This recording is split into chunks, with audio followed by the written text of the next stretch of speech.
Okay, what's the next video gonna be? Shit! I forgot Trigun. Wow. Didn't that come out months ago? You're hella late, bro. Why are you even here? To get a full body pic of my avatar finally in the video. And because I love annoying you, sweetums. Fuck. You're not even in this video. Yeah. Oops.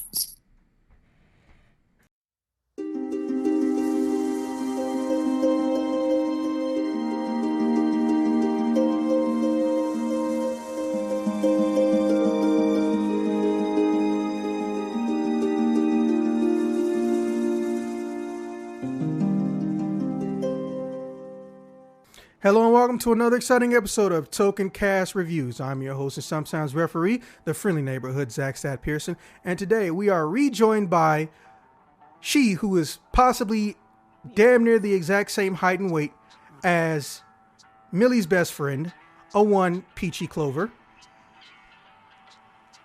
Wait, does that I say something there? Hi, I'm Peachy Clover. I do cosplays. Most recently, been doing Vash the Stampede, but mainly known on Twitter as Bayonetta cosplayer. And I am not going to edit that out because that was fucking hilarious. I just didn't even think about it. I was like, oh wait, that's me. Oh, I'm supposed to say something. You know, if you want to eat during the course of this, feel free. Okay. I get the feeling you hungry. Honestly, I am a little bit hungry, but I'll probably just wait. But I digress. All right, so the topics are as follows. Number one, we're going to discuss, or you're going to let me know how you feel about the 3D formatting. Do you like it? Do you hate it? And how do you grade it? There is no S tier. You can say A tier, A plus, or you can say Z. There is no S tier. No S tier. Second, the character redesigns. You know, love them, hate them, or just indifferent. It's your call, your choice. Third, the story / narrative / plot.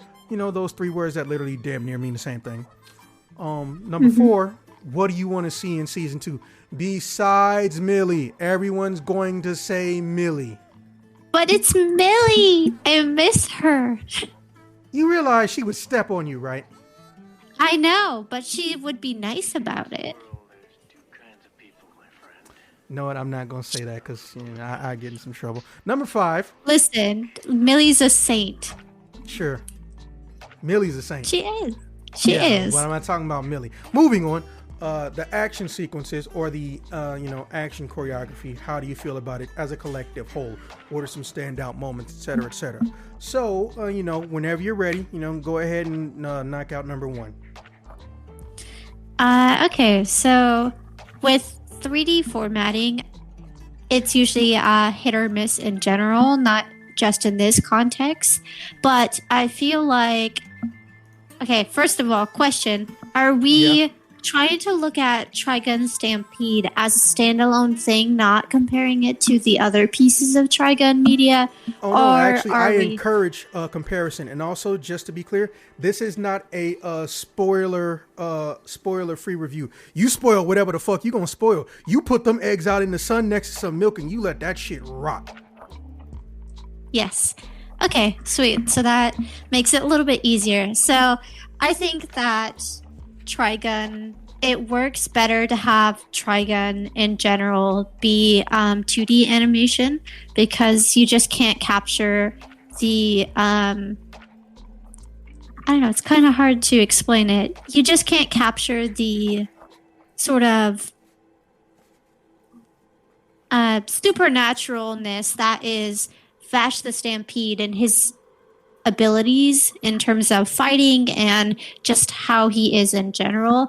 It just doesn't translate well into a 3D format. Like, it's not just his fighting and his movements and like his weird little ways that he does things. It's just, in general, Vash needs something that's not 3D. I don't know. I just can't explain it. The 3D formatting, I'm going to have to... I'm gonna have to put it to probably a C tier because it's nice in some areas, but honestly, I think it needs to stay in a 2D format. And honestly, what I would have done is I would have preferred, honestly, Studio Trigger to do a 2D version of Trigun. I think that would have been amazing.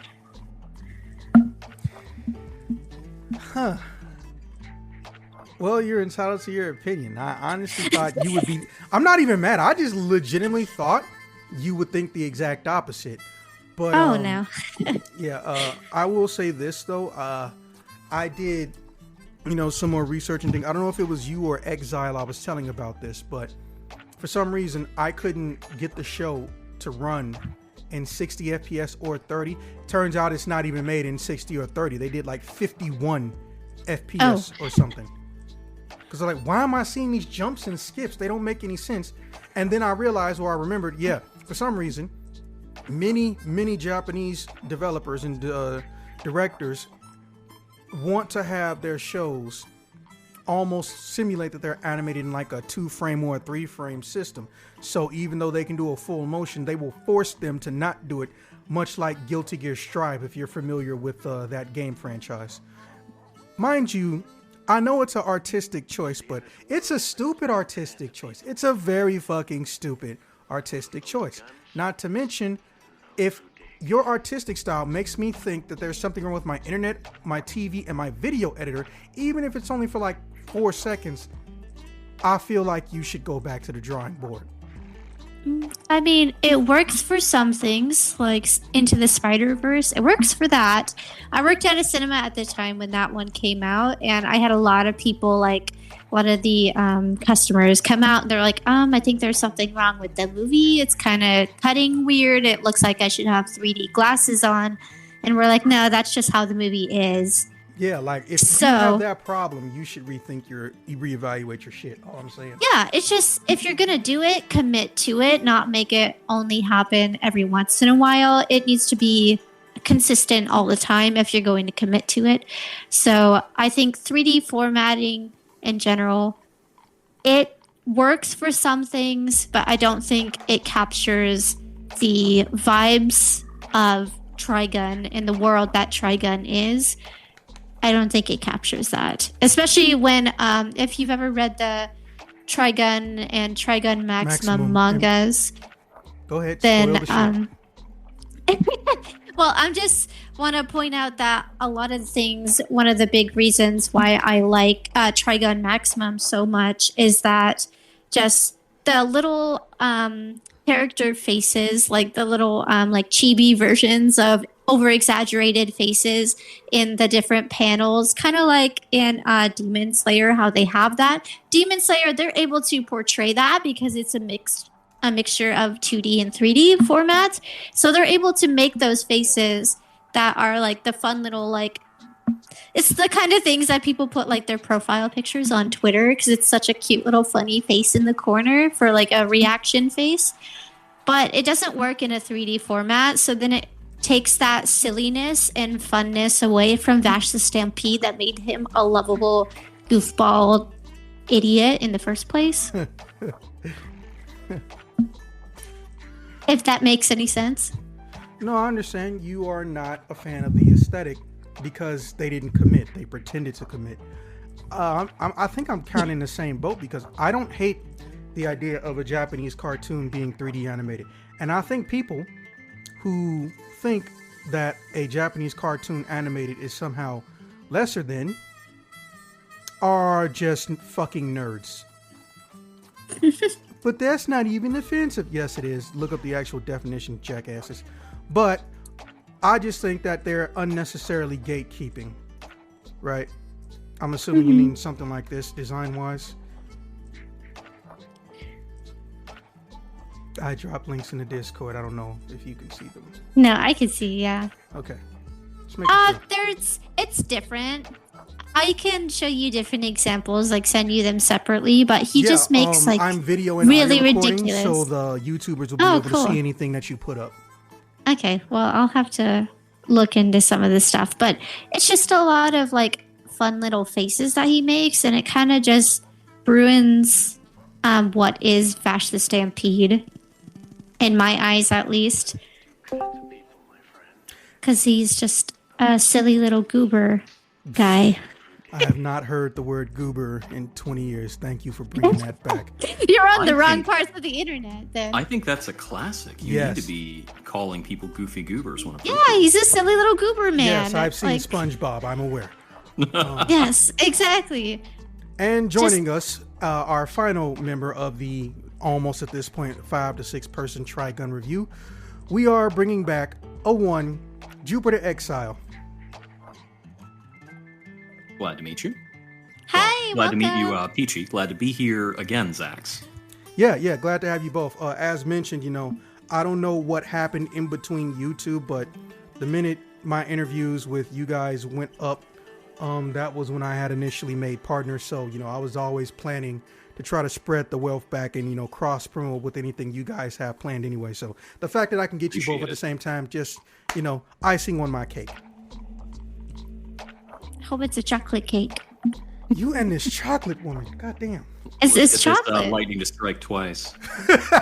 Well, I mean, having the senior vice president, editor-in-chief of Marvel confirm in a room full of hundreds of people, or about 100 people, everyone on the internet is lying to you about comics going the way of the dinosaur, or being shitty compared to, Japanese stuff. Business is booming, and it's been booming better than it has in a long time. That did pretty well. So, lightning may not have struck twice, but I got close. True. Yeah. So moving in. So we are at question 1, which is 3D formatting of the current series. Do you like it? Where do you grade it? No S tier. Just to be clear, should you feel the need to spoil something, you better fucking do that shit.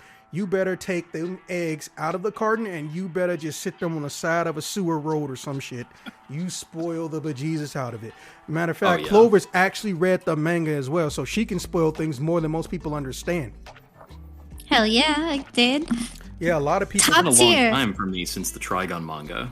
Yeah, I'm glad, I got someone who's read it more recently, because people don't realize it, but, back in the day, a show didn't just magically become, a show because the manga did well instantly. There used to be a waiting list. Yeah, Trigun technically started in like the 90s, then it took like 5 years to get the show, and then the show didn't even really go past, well, basically the first 2 arcs of the entire series. And people to this day still don't realize it. Is there actually a Gecko ending for the anime? Huh. I didn't remember that about the end of the manga. Yeah, and remember it became 2. There was Trigun, then it went into Trigun Maximum. Yeah. And then right. the 98 anime, it ended where the original Trigun story ended instead of Trigun Maximum story ending. I hate when that happens, because there are so many people who think a show ended wrong and they don't realize, like, bro, they just couldn't afford the second season, or you gotta wait maybe 10 years for the second season, which the fact that that's even a thing disturbs me. But then they won't read the manga. I'm just like, okay, so you don't want to support it, but you want to get new material. Did it not occur to you that, you have to put the carton before the horse, or vice versa, homie? It's like they're allergic to reading. I swear. Oh yeah, I suppose Trigun Maximum didn't actually conclude until 2009. Nope. Yeah. Exactly. Because, well, I mean, like I said, one went direct into the other. And it's way more common than a lot of North Americans realize for a manga to do that. Not necessarily have a sequel that comes directly after it, but it's very common for, if a manga has a sequel series, the sequel series might not never get animated. It's not just exclusive to Trigun. And I honestly hate it. And that's actually what made me get into reading and looking for mangas a little bit more. Because with a comic book, if I know the publisher, I can order the issues. There's a barcode on it. I can get that thing, or I can pick up where I left off. And then if I get a TV show, that 1 in a million thing, I'm happy. If I get a movie, I'm happy about that too. Those are still rare. People just think they're not rare because of Marvel, but no, comic book adapted movies, comic book adapted games are still rare. They make up less than 5% of all entertainment media in the past 20, 30 years. Less than 5%. It's rare. So I was overjoyed at the idea of, potentially, they're finishing Trigun. No, they're rebooting it. Well, they better finish it this time. That being said, so we've already gotten Clover's opinion for option 1, but I would love to hear yours, Mr. Exile. So broadly speaking, I am well and truly in favor of a 3D format. I loved watching. This is Studio Orange, whose previous work is on Beastars. So it was fantastic. Very, very expressive characters. And before that, they were doing Land of the Lustrous, which shows off more of their like kind of flowing combat animations. And we get to kind of see that again, because there's some fights in Beastars, but it's not on the same level. And Stampede is back to like super heroics level action. So we really get to see them go ham. I think they overused a little bit this kind of 360 panning around the action shot, which I found to be cool the first time, but maybe a little disorienting. But apart from that, it was rad. And some of the effects they got for like Wolfwood's armaments were really good. And Vash fighting with the pistol in the Tonfa stance was really cool. I had other issues with that I'll bring up when we get to like character breakdowns and analysis. But overall, I'm very in favor of 3D and a huge fan of the studio.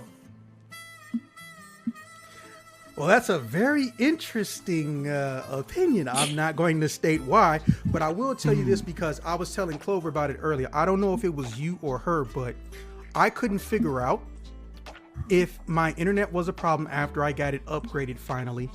For those who don't remember listening to this, there was a lot of content that got canceled because I learned the very, very hard way that my address that I'm currently living at hadn't been registered with the fucking state. Mind you, that's out of my control. So I couldn't even get Comcast to come down here because as far as they were concerned, my address didn't exist. Then they showed up 4 times in a row and didn't do anything. And then the 5th time they actually did something. Gotta love that. Yeah, my landlords, I can't even blame my landlords. It's more like the managers of the building who aren't the landlords. They didn't register my own address. That was so fucking annoying. Imagine trying to get a state ID when your address hasn't been registered with the state you live in. That was fun. Kidding. Might even do a whole video on that one day, but that would be just a rant at that point.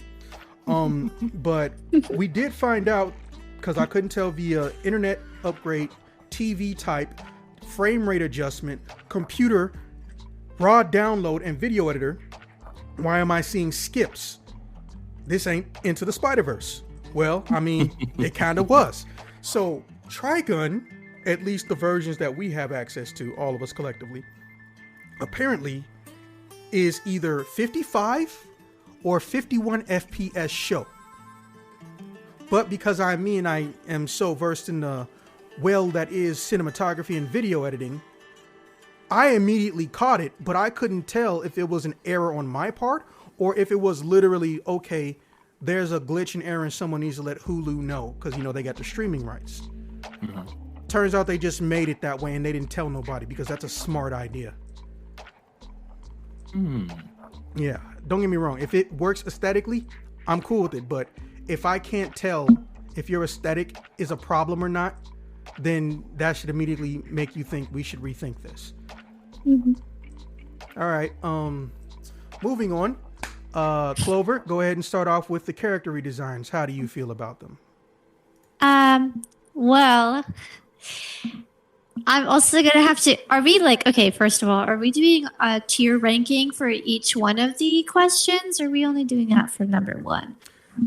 I only plan for number 1, but I'm not going to stop you if you do it for other ones. All right. So, character. Are you about to turn into a fashionista? Well, I am quite particular about clothing and fashion in general. I'm just going to say that I'm not the biggest fan about the redesigns. I'm just going to say that I am correct, and that's exactly what you're about to do. Continue. So, it's there. The spirit is there. They kept the core colors for all the characters and everything, so I can't be too angry about that. And I know that they're trying to appeal to a newer, mostly younger audience as well, so they're gonna have to change some things to be a little bit different. But just, you can't beat the red like fucking coat from the original Trigun series. You just can't beat that. It was definitely better. It's so good. It's so good. It sold the post-apocalyptic world more than having a long jacket with like a fucking sweatshirt on it did than Meryl's outfit, because it feels more modern. And that's not what... she's just not holding back. I'm gonna tear it up, tear it into fucking pieces. Basically, the spirit is there, but really, it just doesn't sell me on the environment. It just seems like this is just clothes that anyone would wear at any point in time, like in like newer age. I mean, like modern days. So really, it doesn't really sell me on the fact that this is like a dystopian sort of world where they hardly have clean water. They hardly have like enough electricity and all that. It just seems too clean, I guess. Too clean and neat. So you can't beat that old style, because it sold it a lot more for me, especially with like Vash's coat, because he's hiding all this fucked up parts of his body underneath that, and like it's just, yeah, that's my opinion. Also, I want more of Wolfwood's like boobalicious pecs. Oh, that's We're right. missing out. He didn't have his shirt open as often. No, did he? he didn't. He didn't have his pecs. Where's his muscles? It's gone. So, I love the character. I love the X factor that comes with never knowing what someone's gonna say anytime I record. But then there are some times and I'm just like, did I hear that right? No, you heard it right. That's what all the Trigun spaces I'm in are fucking. His boobalicious pecs. I mean, I thought you were going to bring up how stupid it is he's in a desert and he's not wearing socks, but okay. Well, a lot of people have pointed out that whole, like, oh, he looks ridiculous with his, like, loafers and, like, fucking above the ankle pants. But someone else pointed it out that it's actually a specific shoe wear that people with more desert environments, they wear them. They're specifically made for sand. I forgot what they were called, but someone pointed it out. And I also want to point out something that a lot of people are upset about is the lack of darker skin tone for Wolfwood has definitely been a big factor people have a lot of complaints about, which I also have a complaint about. I don't remember that. He is generally more tan than the other characters in the stories, and he also has a different nose shape. He has a more hooked nose than the other characters, so it feels like a lot of people feel like that's erasing what could have been his racial identity and the kind of connections with him and his beliefs and whatnot. So that's a big complaint. Wolfwood was always on some level going to be not necessarily intentionally offensive, but there was always going to be some source of contention relating to him, because I don't know who woke up and keeps telling the random, not all Catholics, just so we're clear, but the Catholic and the Catholic delineated people that if you don't like somebody using your religious iconography in some way, shape, or form in a country that has freedom of expression, you complaining is not going to change that. Like, I don't get why people still want to whine. It's not that I don't think you shouldn't complain about something you don't like. It's more like there are situations when I know nothing's going to get done about it. Why waste everyone's time with even posting it? Wolfwood is also not the only example of Christian imagery. Yeah, like legitimately not. Yes, he's just the most obvious part of the motif. And the coolest. Yes, he is the coolest. For Absolutely sure. the coolest. I hand that over. Mm-hmm. Okay. It's funny though. I didn't think about the outfits almost at all when I was thinking about the character redesigns, except for Vash, because his his mechanical arm being obviously notable is a huge pivot in the way the character is presented. So that was an element that I picked up that on. kind of bothered me. For sure, yeah. Me too. Especially when, like, some people might be listening and watching, they don't know, but his mechanical arm is actually a gun. It's a hidden gun that he uses on very rare occasions. So the one that he has right now is very big, very flashy. It doesn't make him kind of hidden more because he wants to not stand out because, he's a man on the run. So having the flashiness of that big giant arm is definitely not attributing to that at all. And then the more modern take of the Punisher is also quite a bit disappointing to me, but it could just be my little opinion. So I see the modernization of Wolfwood's weapon as being just part of a symptom of the general power level being really dialed up for Stampede. And I think that it all factors back for me into the fact that Stampede isn't a Western at all. It's just a sci-fi show. And that feeds back into what you were talking about before about like clothing choices and people not having dusters. And that was frustrating to me for most of the series watch. And then I realized at the very end, July is still there. And there's still a lot of industry that's based out of July. So the actual resource level that people are supposed to be at and the level of desperation that's supposed to exist is like unclear to me. It seems like they probably could have spared part of the runtime to set that up better. And I was kind of lost as to what we were intending to do there. Well, we know what he gonna say for number 3. Not gonna lie though, I'm trying to make sure I stage everything out. No, don't get me wrong. Like, I think I've already told you, you've never said anything, at least to my knowledge, on this show that didn't already feel informative or just, like it fit what you were trying to, convey. But I've already said it in my segment, but I can't stress it enough. I did like the story, but the aesthetics were out of sync on so many levels. The minute they get on that train, it was like the show couldn't figure out what it wanted to say about the world. As far as, it's how it stands out. July over here looked like fucking Las Vegas in the year 3000 and shit. But Vash and where Knives shows up and he's running from him, that looked like it came out of spaghetti western that just discovered, I don't know, oil or electricity. And I'm just sitting up here like, okay, this tonal, how did they not notice this tonal shift? And then let's not forget the rave neon gaslight army people that don't exist in the manga. What? It's not those guys. Those guys I actually buy as like original Trigun. Okay, they're a little more dialed up than before, but the originally the plot on the Sand Steamer, they did get raided by like fabulous bandits. They're fabulous bandits. He likes to be flashy. He likes being fabulous. They weren't neon flashy before, but it's still the same flavor. So I forgive that one. Yeah, but I don't hate them. It was just that's when I first started realizing, okay, I think there's a tonal problem here with the aesthetics. There was a tonal problem because you've got them coming in and like the side cutaways with Meryl and old investigator dude, name is failing me.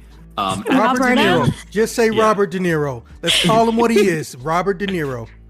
At the same time, you've got like Wolfwood's childhood friend who's like been drug-addled and mind-controlled attacking. So it's completely different levels of seriousness on those sides of things.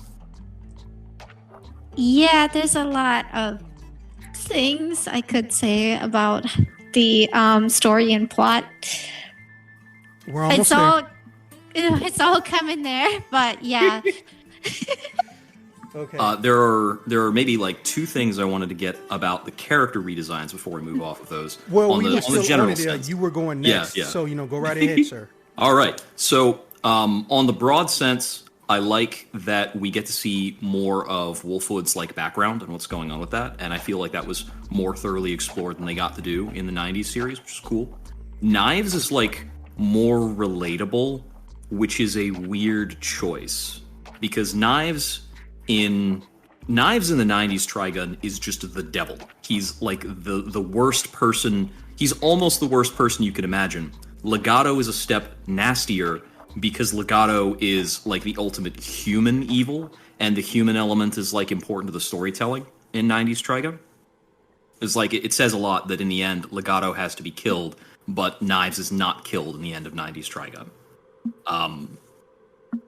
But moving on from that, we see a lot more of Knives. We explore his ideas more, and that goes into more of like a xenology type of theme, which is more in line with the sci-fi. So there's like a better through line there than anything else that's going on in the plot. Yeah, because we didn't actually learn a lot about him the first go around cartoon-wise.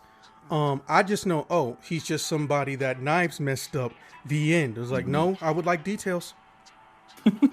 He has... you first.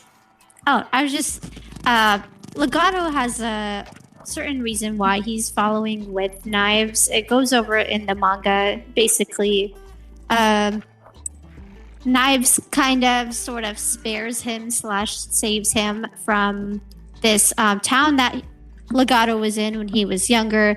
He was basically being, let's say, SA'd repeatedly from this group of people, from other men and presumably other women. And then Knives, on his killing spree going through the different towns, he killed everyone. And when he was about to go for Legato, he saw that Legato had nothing left to live for, and he didn't really care that his life was about to be taken. And Knives, just on a whim, decided he was going to take him in. So basically, he sees how Legato hates humanity just as much as Knives does. So it's kind of like that. Even misanthropes need friends. And Legato in the 90s Trigun, as well as in the manga, is a hugely imposing character, barely says anything. Yeah. And his depiction in Stampede is almost like catty or petty. He's such a weirdly downgraded character. Don't from where talk he was about in the my 90s. hair. Like, are you the same person, Oh bitch? my god. Are you a spam Oh my bot? What the gosh. fuck? I was literally getting mad. Him. That was the worst character assassination of the whole thing. Yeah, So they did it also pretty bad. They also had kind of the more juvenile aspect going on for both Vash and Meryl. And Meryl, I think they're running her more juvenile because they're not running Millie, and presumably, perhaps they'll bring in Millie in a later season. And I think that's perfectly fine for Meryl, because for me, 90s Meryl, I could not pick her dialogue out of a lineup. She is so generic 90s heroine, I couldn't care less whatever they do with her I character. can smell the salt off Clover right now. That is Oh, my no. spiciest Listen, take I'm for the not- video. No, I'm not number one Meryl fan. She's kind of just there, and I didn't agree with the romance that they tried to enforce in the 98s with her and Vash. Meryl's just there. I'm not like number one Meryl fan ever. I think that she's okay, and Okay, so maybe it's yeah. just me, but do both of you mean Millie? No. No. Okay, just checking. We're talking No, about Millie's- Meryl. Millie's a buttercup, and she needs to remain exactly as she is. Oh my- Yes, she's sweet. She's sweet, baby. She can never do anything So it's just wrong me. ever. I'm the only one that has a problem with her. Okay. Yeah, Be like but that. 90s Millie has personality. Like, True. you can value She her, and does. she's different. And like 90s Meryl is the same as any other character that's just kind of cynical. Yeah, she's just a tsundere type, Yep. and there's nothing particularly noteworthy about Meryl. The Meryl stands are seething in their chairs right now, but She's pressed out of a factory mold. They got to get over it. They'll have a Yeah. dozen more waifus like Meryl. Damn. exactly. Pressed Yeah, out of a it's- fact. Ooh. True though. That is it's just like, it's mean. facts. I'm here for So- it, but that is beautifully mean. Funnily enough, the most important motif about Meryl that they carry forward, it's a good thing that they make her more bubbly because it uses Studio Orange's strong suit, which is like having very good facial expression. But the most important thing they carry forward about that character is that she's colored blue, and that's part of the biblical imagery. And she's because- really small too. Yeah. Well, she's You supposed to look have really the she's supposed to have the biblical color of maidenhood. It's associated with like the Virgin Mary and all the artworks and stuff like that. Yeah. And so presumably she will continue along that role, because legitimately her role in the show is to believe in Vash, and that's about as far as her actual niche goes until you give her something more. And for her to be able to do something more in Stampede, they're gonna have to give us more like regular people, because she can't really do anything when everybody we're interacting with is a superhero. I mean, that is kind of what happens anyway, but to be fair, Yeah. I mean, I get what you mean. We got another season for it. Say again? Yeah. We got another season for them to do something with her, and Yeah. theoretically, after killing Season off, 2 has been confirmed. Yeah, and theoretically, after like Roberto's passing and the events of the last episode, she's theoretically gonna be like hardened up. But we'll see what happens with that. Yeah. I think. Well, I can't say what I think is going to happen in season 2 because I technically already did my part like 2 weeks ago. But I will say this: I do think that they have a golden opportunity, but at the same time, double-edged sword. So a golden double-edged sword opportunity. Yeah. They have the ability to make her seem like more than just fangirl whom he inevitably falls in love with, who is basically generic as shit. But at the same time, you know, if you want to respect the original material and the writing, her importance begins and ends with, does she need to be saved? No. Okay, so she doesn't need to be saved. Does she need to contribute to this fight in a very small and minuscule way that ultimately barely hurts anyone to move the plot forward or make her seem more important? Yes. Okay. Now, are we past that point? Yes. Okay, what's she gonna do now? Try to get people to not try and murder Vash by being completely unsuccessful at literally that. Yeah, we'll have her do that for the rest of the series. And I'm just sitting here like her very like 90s woman writing role is that she will be physically saved by the hero, but in the hero's darkest hour, she will pick him up emotionally. Yeah, and like she's if I remember Sakura correctly, before Sakura. she's there to pick him up out of after the showdown with Legato.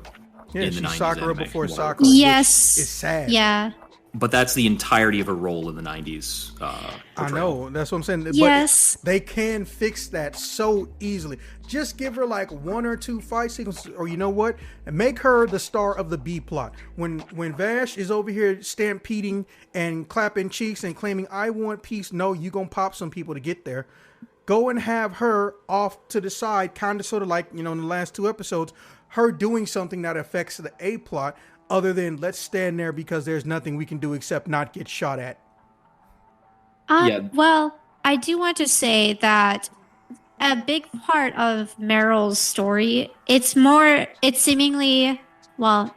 more important in Trigun Maximum because she, in the end of, after spending all that time with Vash the Stampede up front, she is that middle ground for the people to start trusting Vash after everything that's happened. Because she's able to tell the people, the general population that doesn't know anything about Vash other than like the rumors about how horrible and awful he is. She's that middle ground where she gets to slowly help him emerge into society as a more accepted person, because people don't trust him and his word, but they trust her word, especially since she spent so much time with him.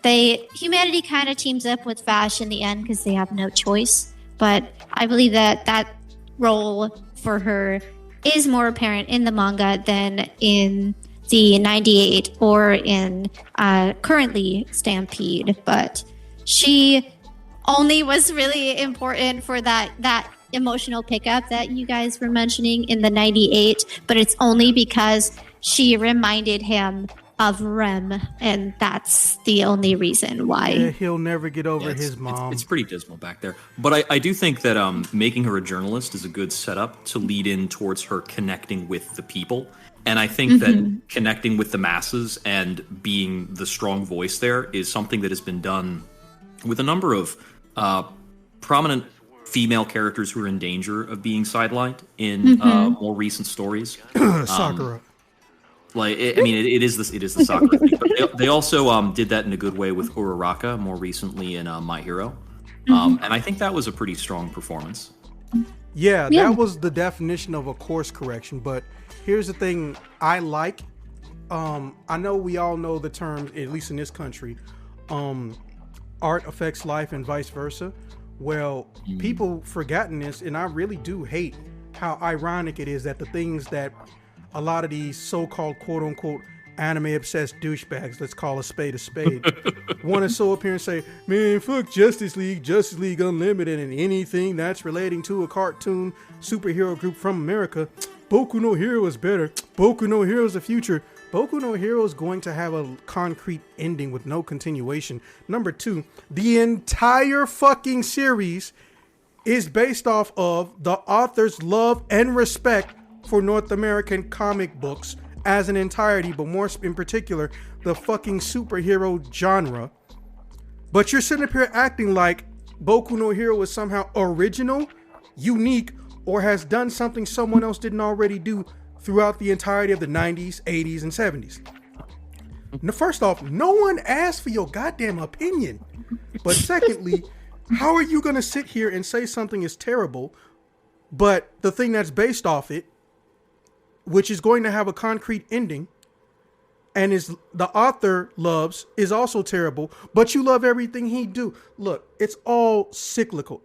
It's all cyclical. We need to just establish that Americans can influence, or North American entertainment can influence as far as Japan, and vice versa, because I like when we try to mix things, because we can pick apart the things that we're terrible at. We all know that there was an entire, 30, 40 years of female characters, or attempting to write respectable female characters, or female characters who are meant to be just as important or hold their own.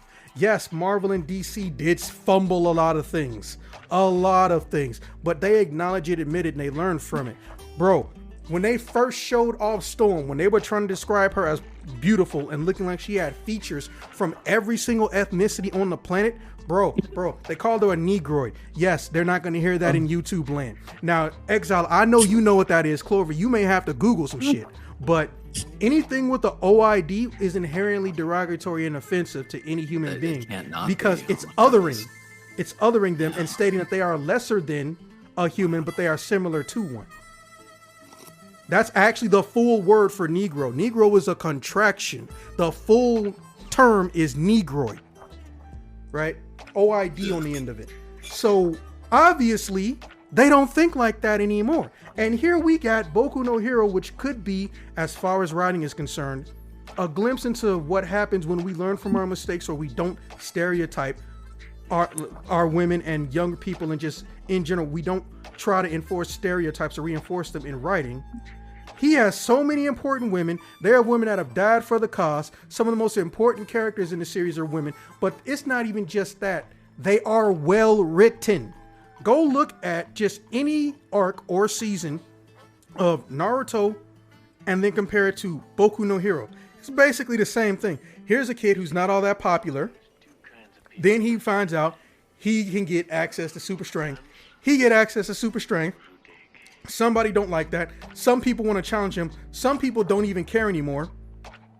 And then they go on a journey. Hiroaka is really like Naruto 3.0. It's just Naruto done better. She, from the ground up, what does she decide? Oh, I want to be in this to win it. I want to do so well for my parents and support my family. She was taking on Bakugo, and even Bakugo, the asshole among assholes, he basically said, hey, listen, I gotta hand it to you. You had a pretty smart idea.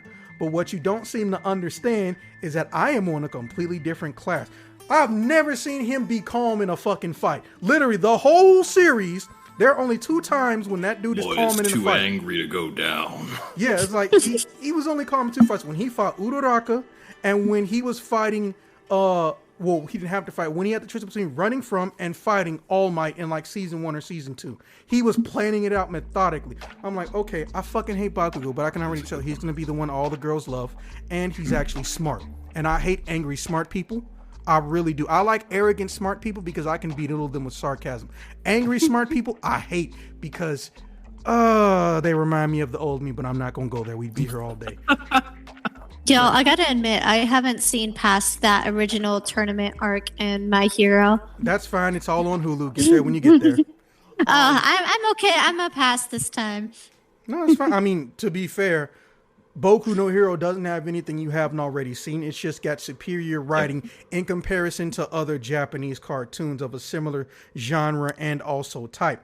The biggest issue is just that there's too many idiots who think that, oh, if the story improved in this one thing, in this narrow-minded field that I love, then everything else by default must be trash. I'm like, bitch, he based it off that shit you calling trash. Yeah, it's just very well written shonen. So if you're in the mood for shonen, it's good. Yeah. Oh, yeah. I think it's the best shonen on the market right now. All right, so before we get out of here, what do you grade the story and plot, Clover? Ooh, I got to go back for one more thing on the character design. Yeah, I also have another thing for the character design as well. We're gonna hold you down on this. I saw that coming. Because I didn't talk about Vash at all. Well, I talked about Vash a little bit when we crossed the wires earlier. I mentioned that the arm is bothersome, but it's part of the overall problem. The most important scene to me in 90s Trigun is that scene of Vash getting ready in the morning when he's like quick drawing the gun, recatching the egg. You see him entirely scarred up because it shows that this man is so determined and has to be prepared at all times for whatever's going to go down, because he knows, and it's burning in him, it is all of the wounds that are all up and down him are his knowledge of failing to save people, or the knowledge that people's lives are going to come down to his actions. That is entirely missing from the new interpretation of Vash. Knives confronts him on it in a really great way when he starts to deliver those lines, saying, like, you're not convicted about this, you're just guilty about the lives you're responsible for.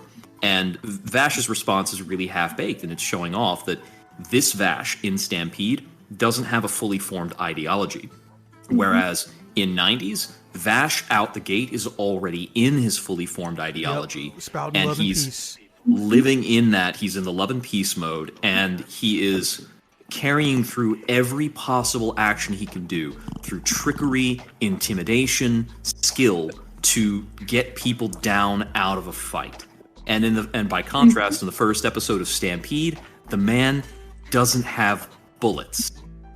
And that was so brain-fryingly annoying to look at. That genuinely did piss me off, because I could tell they were going for a comedic situation based on the expressions, but my problem with the comedic situations is that the way they work in Vash is he tries to calm a situation down and de-escalate with comedy. And then he shows you a small glimpse of, hey, I actually mastered Ultra Instinct well before Goku did, homie. And still tries to, give you that comical pat on the back.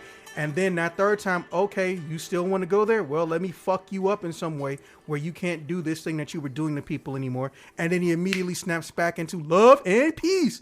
But I figured out they're developing this Vash and actually giving him a character arc that's going to go into season 2. Because for those who saw that small little glimpse, he's in that outfit from when he was running around trying to basically live as a human being. Like, oh, you finally realize you should ditch the red coat to blend in so you don't stick out because no one else has a fucking red trench coat in the entire franchise? But, that's another matter. I think that training montage, which we all like that stuff, I think that is going to happen in season 2. Because even though he can hide from Knives, he still wants to be prepared, because he finally, again, we haven't gotten to season 2. I think he finally realizes, okay, I know what I want, and I know no matter what I want, Knives wants the opposite. I need to be prepared for him so he can never do or get close to doing what he did to that city again.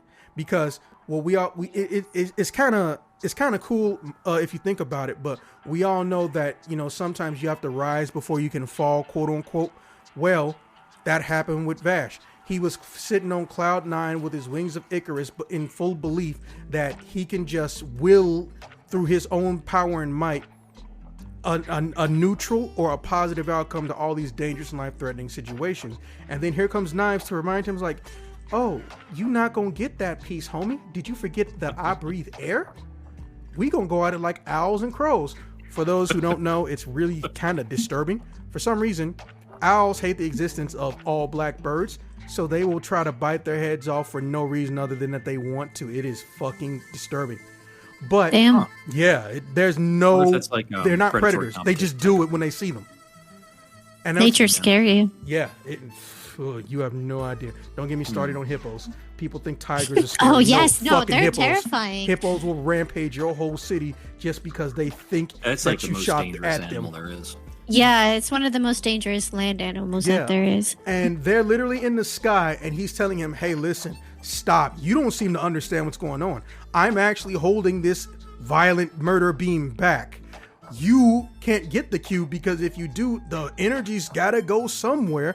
And he's just still coming at him to the point where his body is literally being, I want to say vaporized, so I will. His body is being fucking vaporized. And he's like, "No, fuck you. I have a breath in my lungs, so I need to make you suffer." And now, because he wanted to fuck around and not do what he could have done episode 1 or years ago, an entire city of people are going.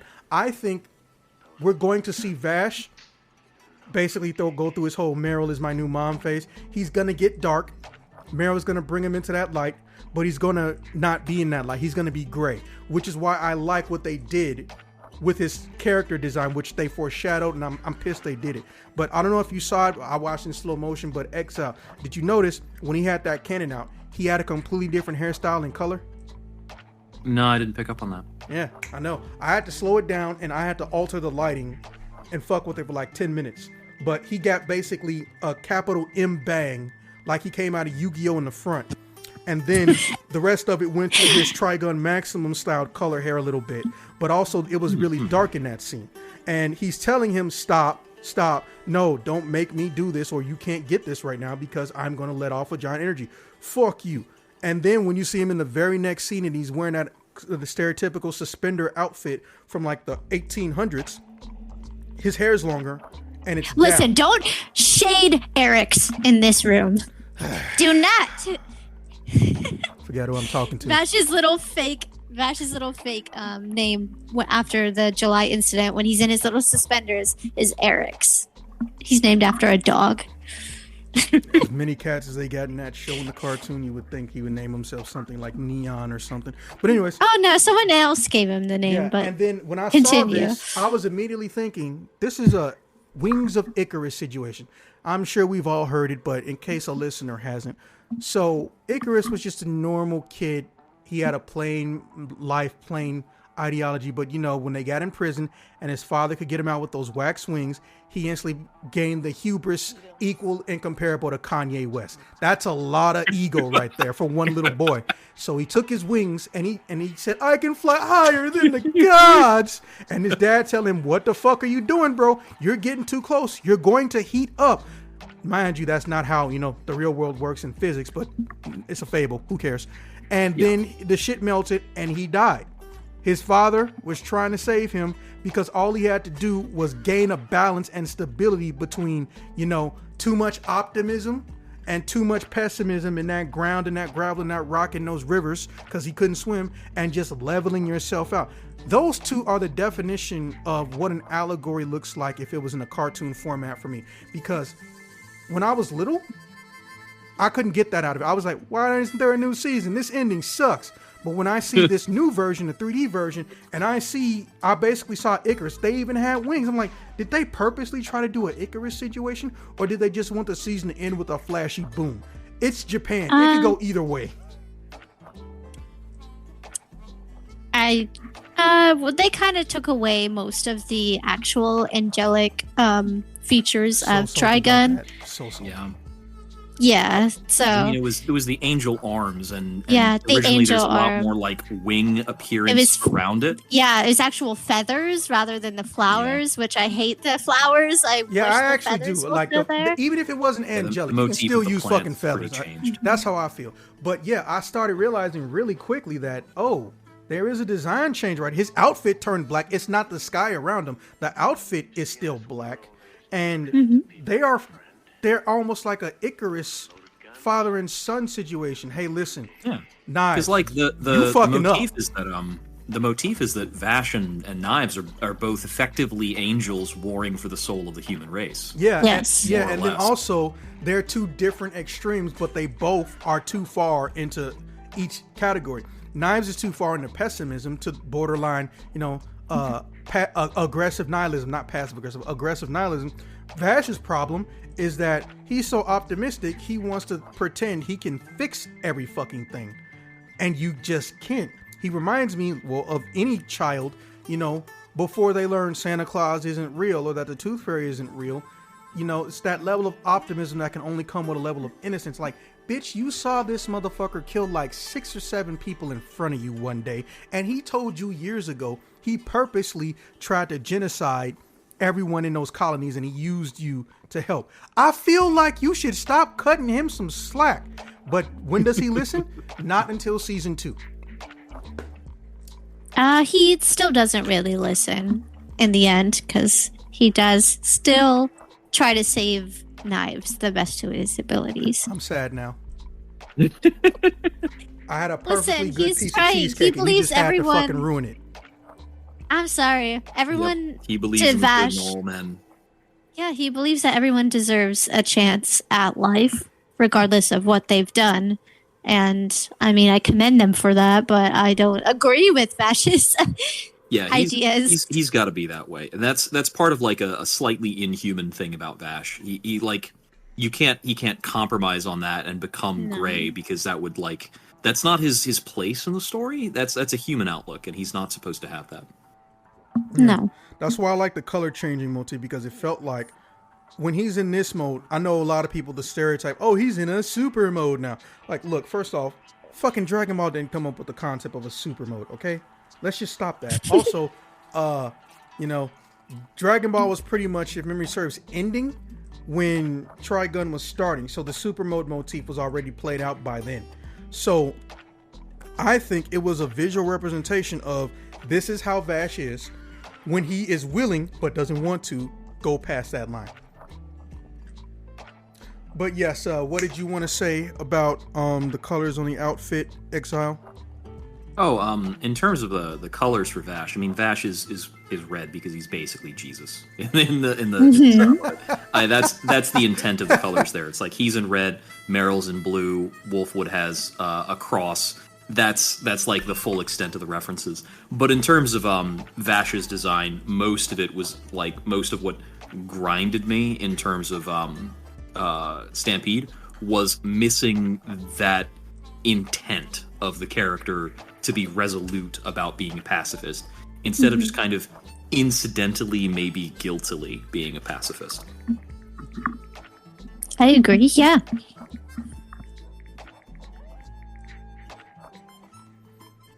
Okay, well, with that being said, Clover, you first. How do you grade the character redesigns?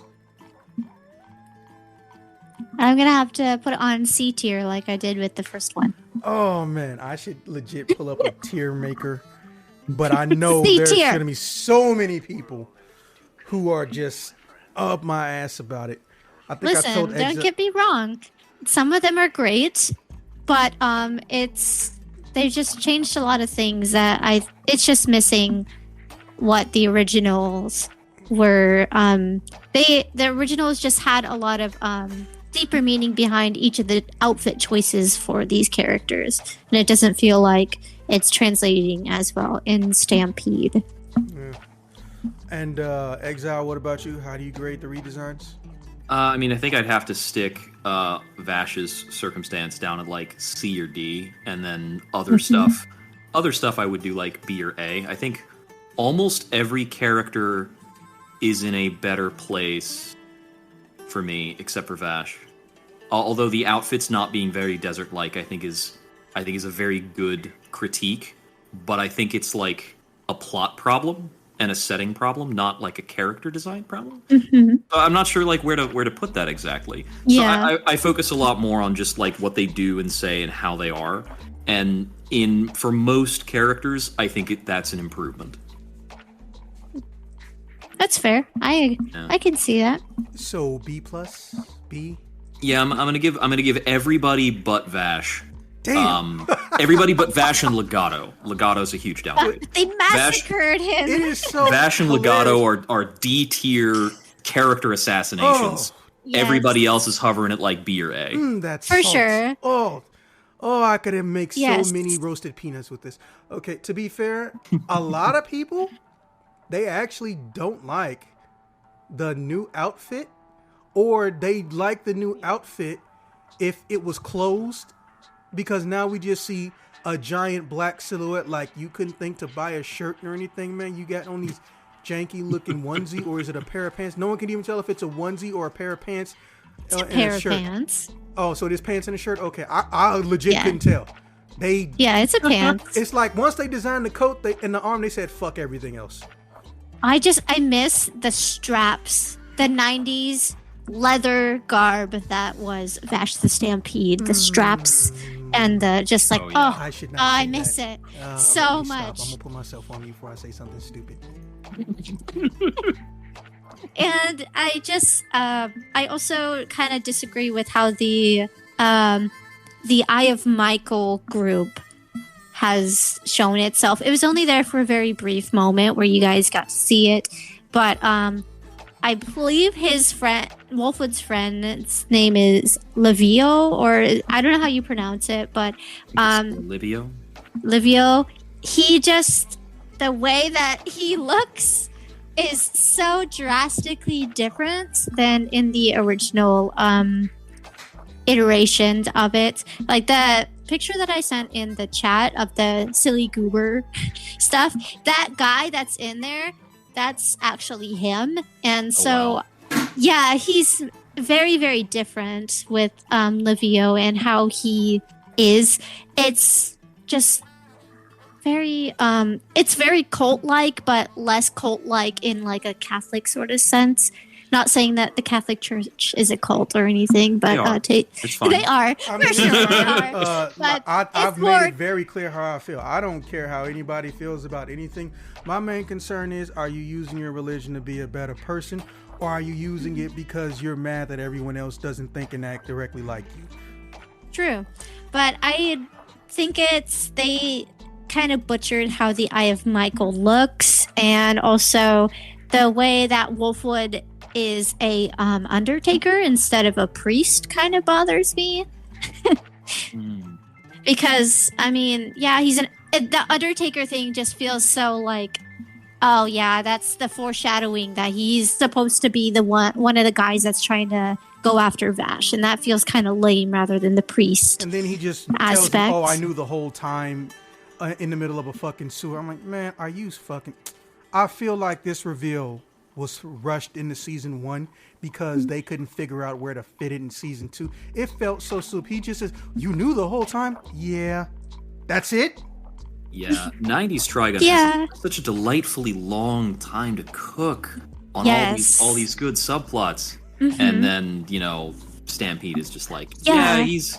Wolfwood's like another superhero. It's going to be revealed within an episode of meeting him that he's like superhuman. So lame. Oh, and the fact that like when I was watching the 98 series, they didn't touch at all on the superhuman healing abilities that Wolfwood has. They didn't touch that at all, which bothered me a lot. But now they're touching on it, but it's in a way that I feel isn't. They got their hands all over it. They got their hands all over it. Yeah, but they're just making that buildup of like how he's like so cool and how he's able to fight the ways that he does. They ruin it by putting it just so simply in there, like it was a passing thing. And so that was pretty lame, in my opinion. So the Eye of Michael feels less church-like and just more like, oh, we're just like FBI, CIA members. So why do you have the religious symbolism of that, but don't have more religious aspects to it? Like they have the crosses, but why do you have the crosses if you're not gonna have like the same sort of like they can't call Wolfwood they can't call him Father. Preacher anymore. They can't call him Chapel anymore.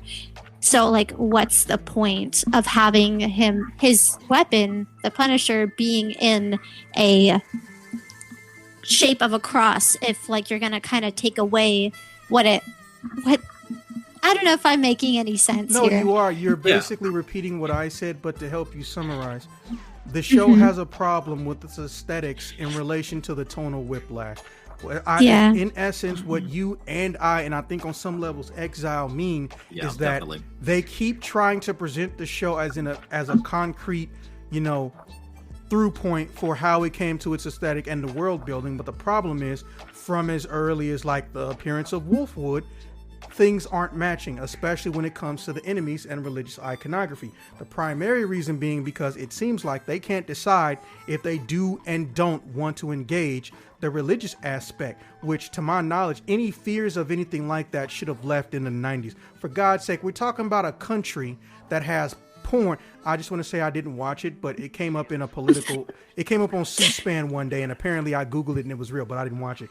We're talking about a country that has made at least 30 or 40 porns that are literally about angels and demons fucking each other or fucking humans. And I don't mean tentacle monsters. Man, I think that's a low estimate, but we really shouldn't go down this road. That's for another video, for another I think that's a low estimate. I did not think you would say that.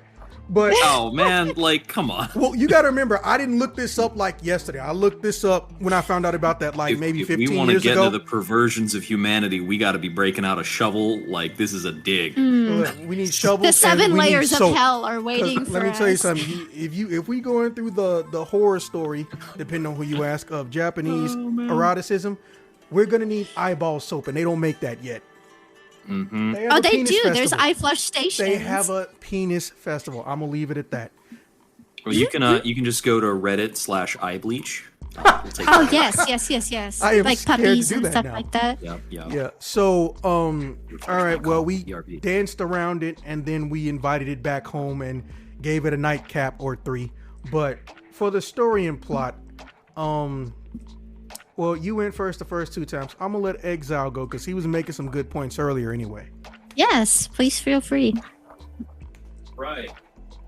I have a fresh cup of coffee. Oh, shit. There we go. We getting the fucking drinks in here. Yeah. This is my second cup of coffee of the thing. So if I start talking fast, you'll know why. Let me get my vodka. What I mentioned a little bit before is that this is not a Western anymore. This is a sci-fi plot now. And what was cool about the 90s Trigun is that we go from it being a Western towards it being a sci-fi as you progress later. And there's a through line there of the other. And in the beginning of the series, Vash is a mysterious character. He is the lone stranger. He is the other who comes into the town and is benevolent and cleans things up. And that's a classic Western through line. And then you connect that when you learn that Vash isn't really human. And then that connects into this xenology type of theme. And in Stampede, we're going with a xenology theme right away, which is how does mankind interact with things that aren't human. And that's very typical if you're going into like a space plot. You've got aliens, and you've got how humanity is an outright bastard to anything that's not us, which is, it's also in some Western plot lines because you've got the westward expansion and how we were horrible genociding maniacs to the native population all over the place. So that connecting through line is part of what is good and salient in 90s Trigun. And skipping over the Western part makes that weird, but we're still on a through line because that still is part of space plots. My favorite part is that the cruelty of humanity and their inability to learn from their own ignorance, or notating that there are more stupid people than there are smart people. If I could sum up this franchise in one sentence, there are more ignorant jackasses than there are smart people, essentially. But that doesn't mean that the smart people aren't cruel. Yep. One of the earliest things I learned still bothers me to this day. There was a massive, depending on what state you were in, essentially embargo or creed or ordinance that went out to, the USA before it was fully established, stating, hey, look, all the shit with natives is done. They have their land. We have our land. Yes, there are places where we stole a shit ton of it, but it is not considered okay to just openly shoot or murder them because you feel like it anymore. Leave them alone, because if you leave them alone, they're not gonna fuck with you. Obviously, I'm paraphrasing. Then I found out that same year that happened, we killed close to, if not over 1 million buffalo in the continental America. We didn't do that because they tasted good. We were Yeah. literally trying We to couldn't eat starve that them to many. death. Yep. We were so stupid. We didn't Messed know up. that they can grow fruits and plants and shit and vegetables. It's like we can't learn, but the ones who do learn don't teach the idiots. Or they don't want to teach the idiots because they don't feel like giving a shit about them. And I ain't gonna lie, that's kind of like my life creed. I literally stopped trying to fix idiots, and I got so much less stress in my life. I have a happier disposition, but at the same time, there's always that one date when I'm just gonna wake up in the middle of the night staring at my ceiling and just think, I could be thinking about porn right now or watching porn in the middle of the night like a normal human being. But instead, I'm wondering if that 21-year-old girl who's never been more than 3 miles past her house, whose parents just died and told me to fuck off, should I go back and help her learn how to be an adult, where to go to get her own fucking state ID, and how to help her with, planning the funeral and life insurance stuff, and also getting a job in the future. And then at the same time, I'm like, when did you get soft, bitch? But I'd rather help Peachy Clover get a new career potentially, because fuck her. She's still an asshole. I'm okay. I think that I will be good career-wise, but I'm glad that you're thinking about that at night instead of thinking about porn. That is a hell of a segue into. It's like on one hand, human betterment and uplifting each other. On the other, perversion. And fuck them. Porn. Because they're terrible and selfish. Like, I hate to say it, but that's kind of why the appeal of Knives and Vash has lasted so long for me. It's not because, they're the cliche generic Japanese rivals. No, it's because both of them are right on some levels, but the problem is neither of them find a balance. And at some point in time, in the back of my head, I just thought, I should probably find a balance for myself. So they're doing a lot more in Stampede to make Knives correct, because in Stampede Yes. he is explicitly a defender of an exploited populace. He is not only a defender of an exploited populace, but a genocided populace. Yes, for sure. So you cannot say that Knives is wrong in Stampede. Whereas in 90s, in the 90s, Trigun, he is the genocider. He's the one doing that. And it doesn't appear provoked there because we don't get that same kind of background. Exactly. But in Stampede, it's very much that he is fighting for the sake of a species that is different from mankind. And the method of his fighting is arguably reducing him to the level of mankind, but you can't fault him for that because he's kind of still clearly the defender. So that's sticky. You can't denounce Knives in Stampede, which is in some ways more interesting, but in other ways it's like, well, I kind of would like to have a cool antagonist that's just a bad guy. And I think that we might get that in Earth in season 2 of Stampede. Because I think that the people from Earth are just going to be outright bastards that we will hate. Yeah, they could be, depending on what route they go, if they decide to change it. Because they have been changing how Knives is. I would agree, they've definitely kind of changed him, made him more human. I believe he's less scary now, less intimidating, because man was downright unhinged and evil in the manga and in the 98. Like, he does not take no for an answer in terms of like going to significant lengths to make sure that he goes through with what his ideals are, like going to the point where he would cut his own brother's arm off to make a point that, like, because Vash in the manga and also in the 98 pointed a gun at Knives when he was trying to stop him from doing some horrible things to humans, and both times he decided to cut that arm off of Vash. So he was a lot scary, a lot more evil and intimidating in terms of the inhumanness in the previous iterations. So he's a lot more human in this newest series, and it's a pretty interesting take on it.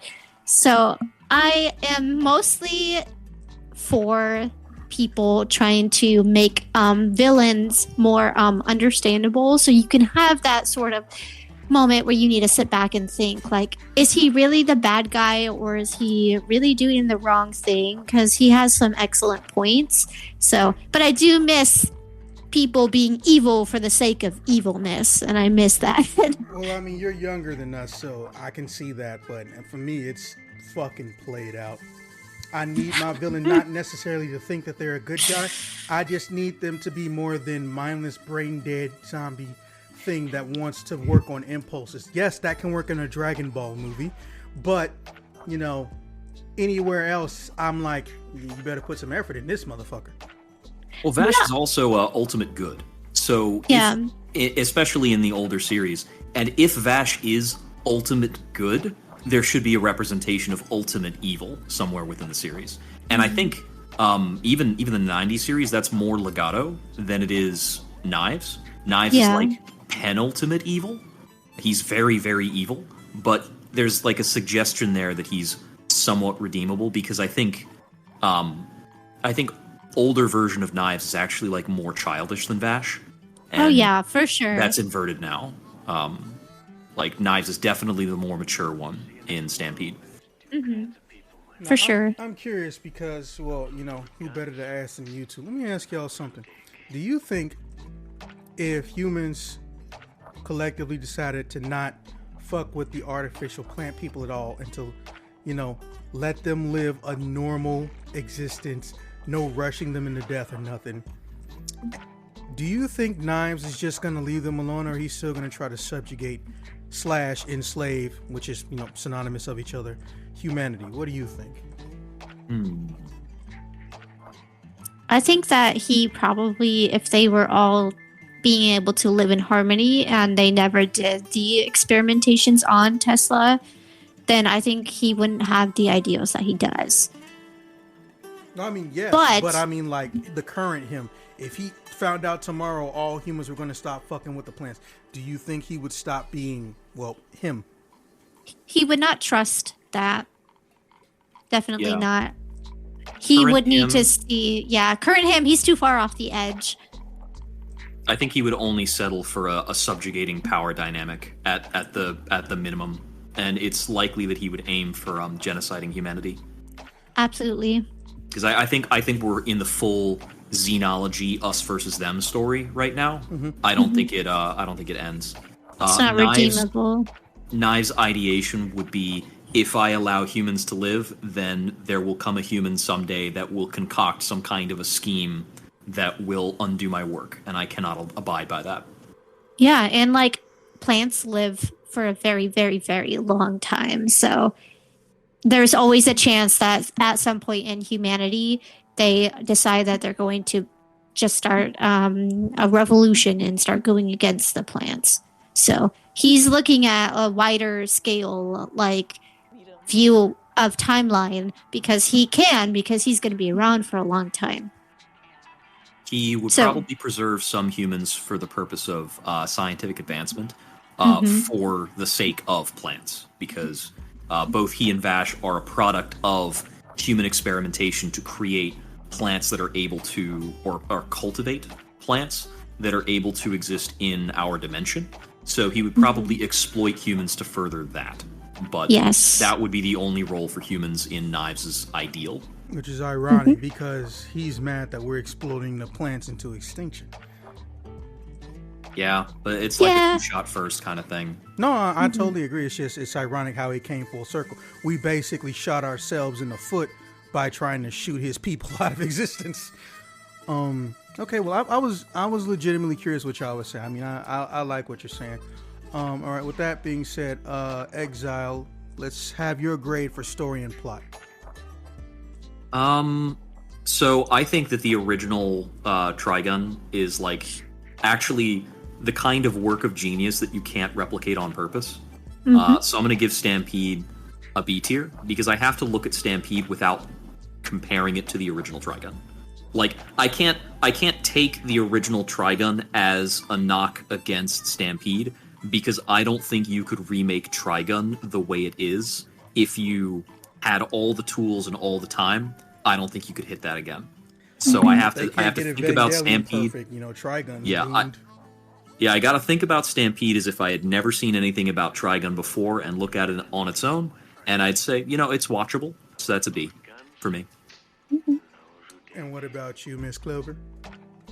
Well, I've been seeing people say that this is a prequel to all of the Trigun stuff. So the Trigun 98 and the beginning of the Trigun manga. So it's kind of hard to tell if I think it's a good prequel or not. It sets up some things, but it's also kind of correlating with a lot of the story points in the other parts of the Trigun story, like characters knowing characters before they're supposed to know, if this is a prequel. So it's not bad. I will say probably between a C and B tier. Just say B minus. I'm going to say it's a C plus. They always gotta fight me. They always gotta fucking fight. Okay, all right. So you asked my opinion. You asked me to come here and give my opinion, and you can't argue with my exactly. opinion. That's why I'm moving on. But because I'm being petty, Exile's gonna go first. What do you want to see in season 2, sir?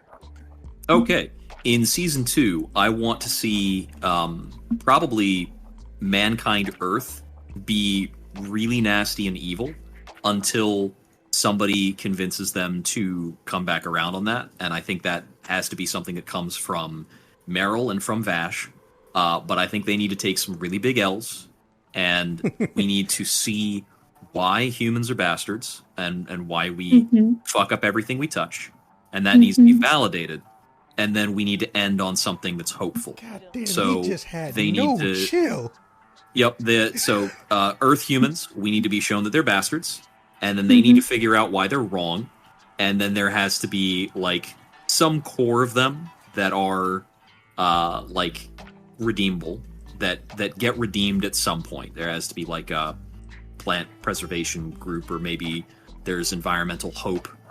The fact that people don't know what plant life is, like Meryl had never seen a tree before, so that has to be. We need some hope at the end of it. But also, we need more little stories. And I don't know if Stampede has any more room for this. It's been such a breakneck series. B plot. We haven't really seen, but I don't know how they would do it. The small people, and that was so important in the original Trigun. So I don't know if we're going to hit that or not. Okay, since I have calmed down. All right, Clover, what do you want to see in season 2? Besides the obvious answer of Millie, I would like to see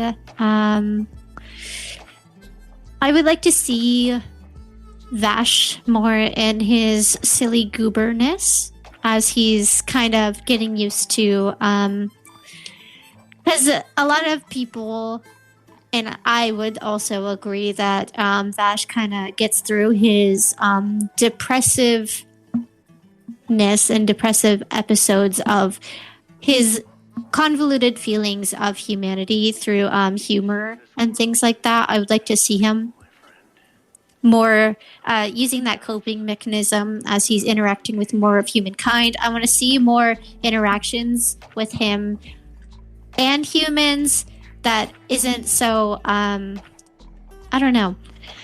It just, there needs to be like those kind of like B plots that you guys were mentioning. I would like to see more of that, kind of, so it can do more world building in terms of what the kind of like situation and environment is.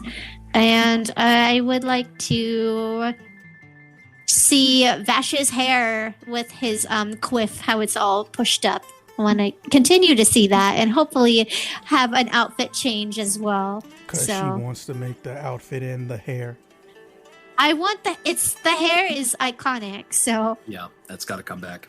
It's got to come back. They made it come back, so they got to keep it there, and hopefully he'll get some upgrades in terms of maybe his arm eventually will be made into a gun, and then I'm curious to see how they're going to go about Wolfwood and how he's going to start interacting with Vash, because originally he met Vash after the July incident. So I'm curious how they're going to develop their relationship, if it's going to go the route of Trigun Maximum or going to the route of the 98 series.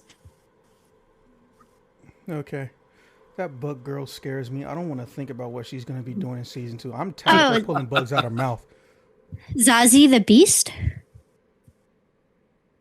Is that the one that pulls bugs out of her mouth? I think that's the correct name. Yeah, Zazie the Beast. I never thought Zazie was a girl. Is Zazie a girl? I think they purposely left it ambiguous. So I can't really say for sure. I would have to look up the wiki or something. So I'm pretty sure.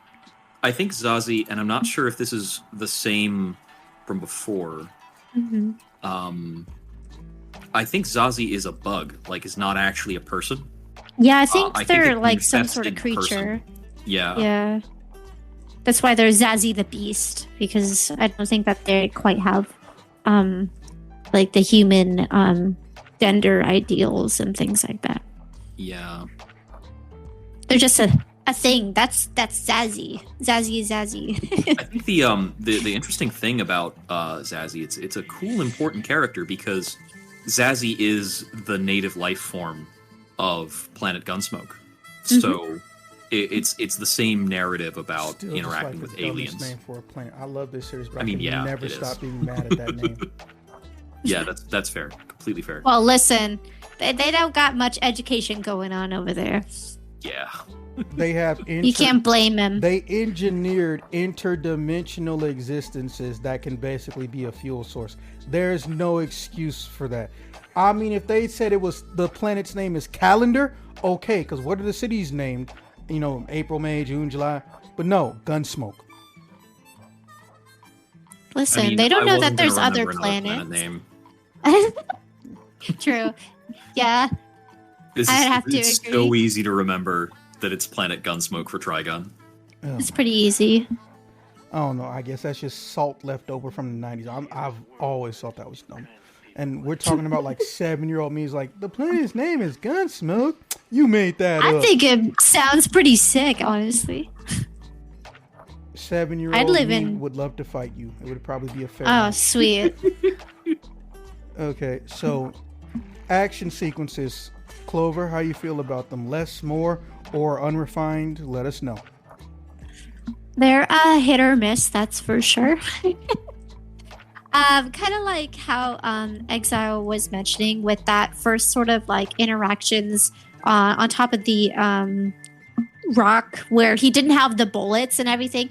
They had those cool action sequences of him dodging the up close range that the guy was shooting at him with. That was pretty cool. But then a lot of other things were severely lacking. The final battle between Vash and Knives, it had some cool aspects, but in general, I would say they're pretty mediocre at best. I feel like it could have done better in a 2D format. I should have a meme for this. Probably gonna have the Friday's damn show up every time somebody says something savage. Because I can tell you right now, Exile, I didn't write down the timing, which I got to get better at doing that, but he said some shit I am definitely going to have some goddamn memes for. Have the surprise Pikachu face for the meme, yeah. I always try to think of one or two, get them chambered before we are getting into the discussion. You get me the questions ahead of time, and I'm cooking on it. Bro, I give everyone the questions ahead of time because I don't know if I'm the only person that does that. I'm glad I'm not, but that's how I view it. People think that when I show up or when I answer questions or when I talk to people in my podcast, the interviews, reviews, whatever we're doing, that, I just came up with this funny stuff, at the drop of a hat. No, I planned my shit. Unless it's a short pun. Luckily, or unfortunately, depending on who you ask, Clover has not experienced the power that is my short puns. But if she were to talk to my best friend who's on my podcast, who's 4'9", let me just say she could tell you some horror stories, and I will have a smile on my face. Yeah. Well, all the short jokes that you've made have been pretty mediocre so far. Well, I haven't actually made a short joke that was dedicated and designated for you, is what I'm getting at. I'm hearing that he's fallen short, but Okay. Exactly. I give you that one, Dr. Strange. That was pretty funny. I'm definitely one of those folks. I talk more to myself than I talk to the sum of all other human beings, and I wouldn't have it any other way. So I have a plenty of time to practice any zingers. Well, see, that leads me into a very interesting question, because I don't know if it counts or not, but if you ask yourself a question and you ponder it, does that count as like talking to yourself, or is it just you have a question and you wish you knew the answer? I think it counts if you say the answers out loud as talking to yourself. Like if you like rattle through out loud each of the individual answers you might have or the considerations, then yeah, it's talking to yourself. Yeah, for sure. Okay, cool. Then I don't talk to myself. Good to know. Talking to yourself is unfairly stigmatized. It's a healthy behavior. It is, yeah. Yeah, Sometimes it's I just a write matter things of down how and you word do it it. out on a piece of paper while talking to myself. Like, okay, so if I do this, then this will happen. Oh, but I don't like when this happens, so maybe I can try this. But then, oh wait, no, not that. So it's... Yep. If I would ever say catch it's you doing normal, that but in people real don't life- want to admit it. Don't hold yourself to the standards of the unthinking masses. Keep thinking. Bro, that needs to be on a shirt, because I've been trying to teach some of my younger siblings, not siblings, my younger cousins that shit, and because they're like they go from 10 to 20, and they can see that their own parents, even if they're good or I love them to death, or their other friends and family members, that they will see something on TV and immediately assume it's legit without verifying, as we've discussed numerous times before, Exile, the concept of citations. And then even after they get told what a citation is, they don't go actively seeking them, because, as I've mentioned, they don't care if they're wrong. They care if they feel wrong. And it is fucking scary, but at the same time, there's not a critical thinking class I can just tell them to go to.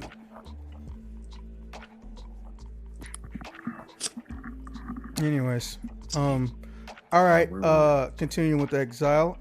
Actually, no, wait. How do you grade the action sequences real quick, Clover?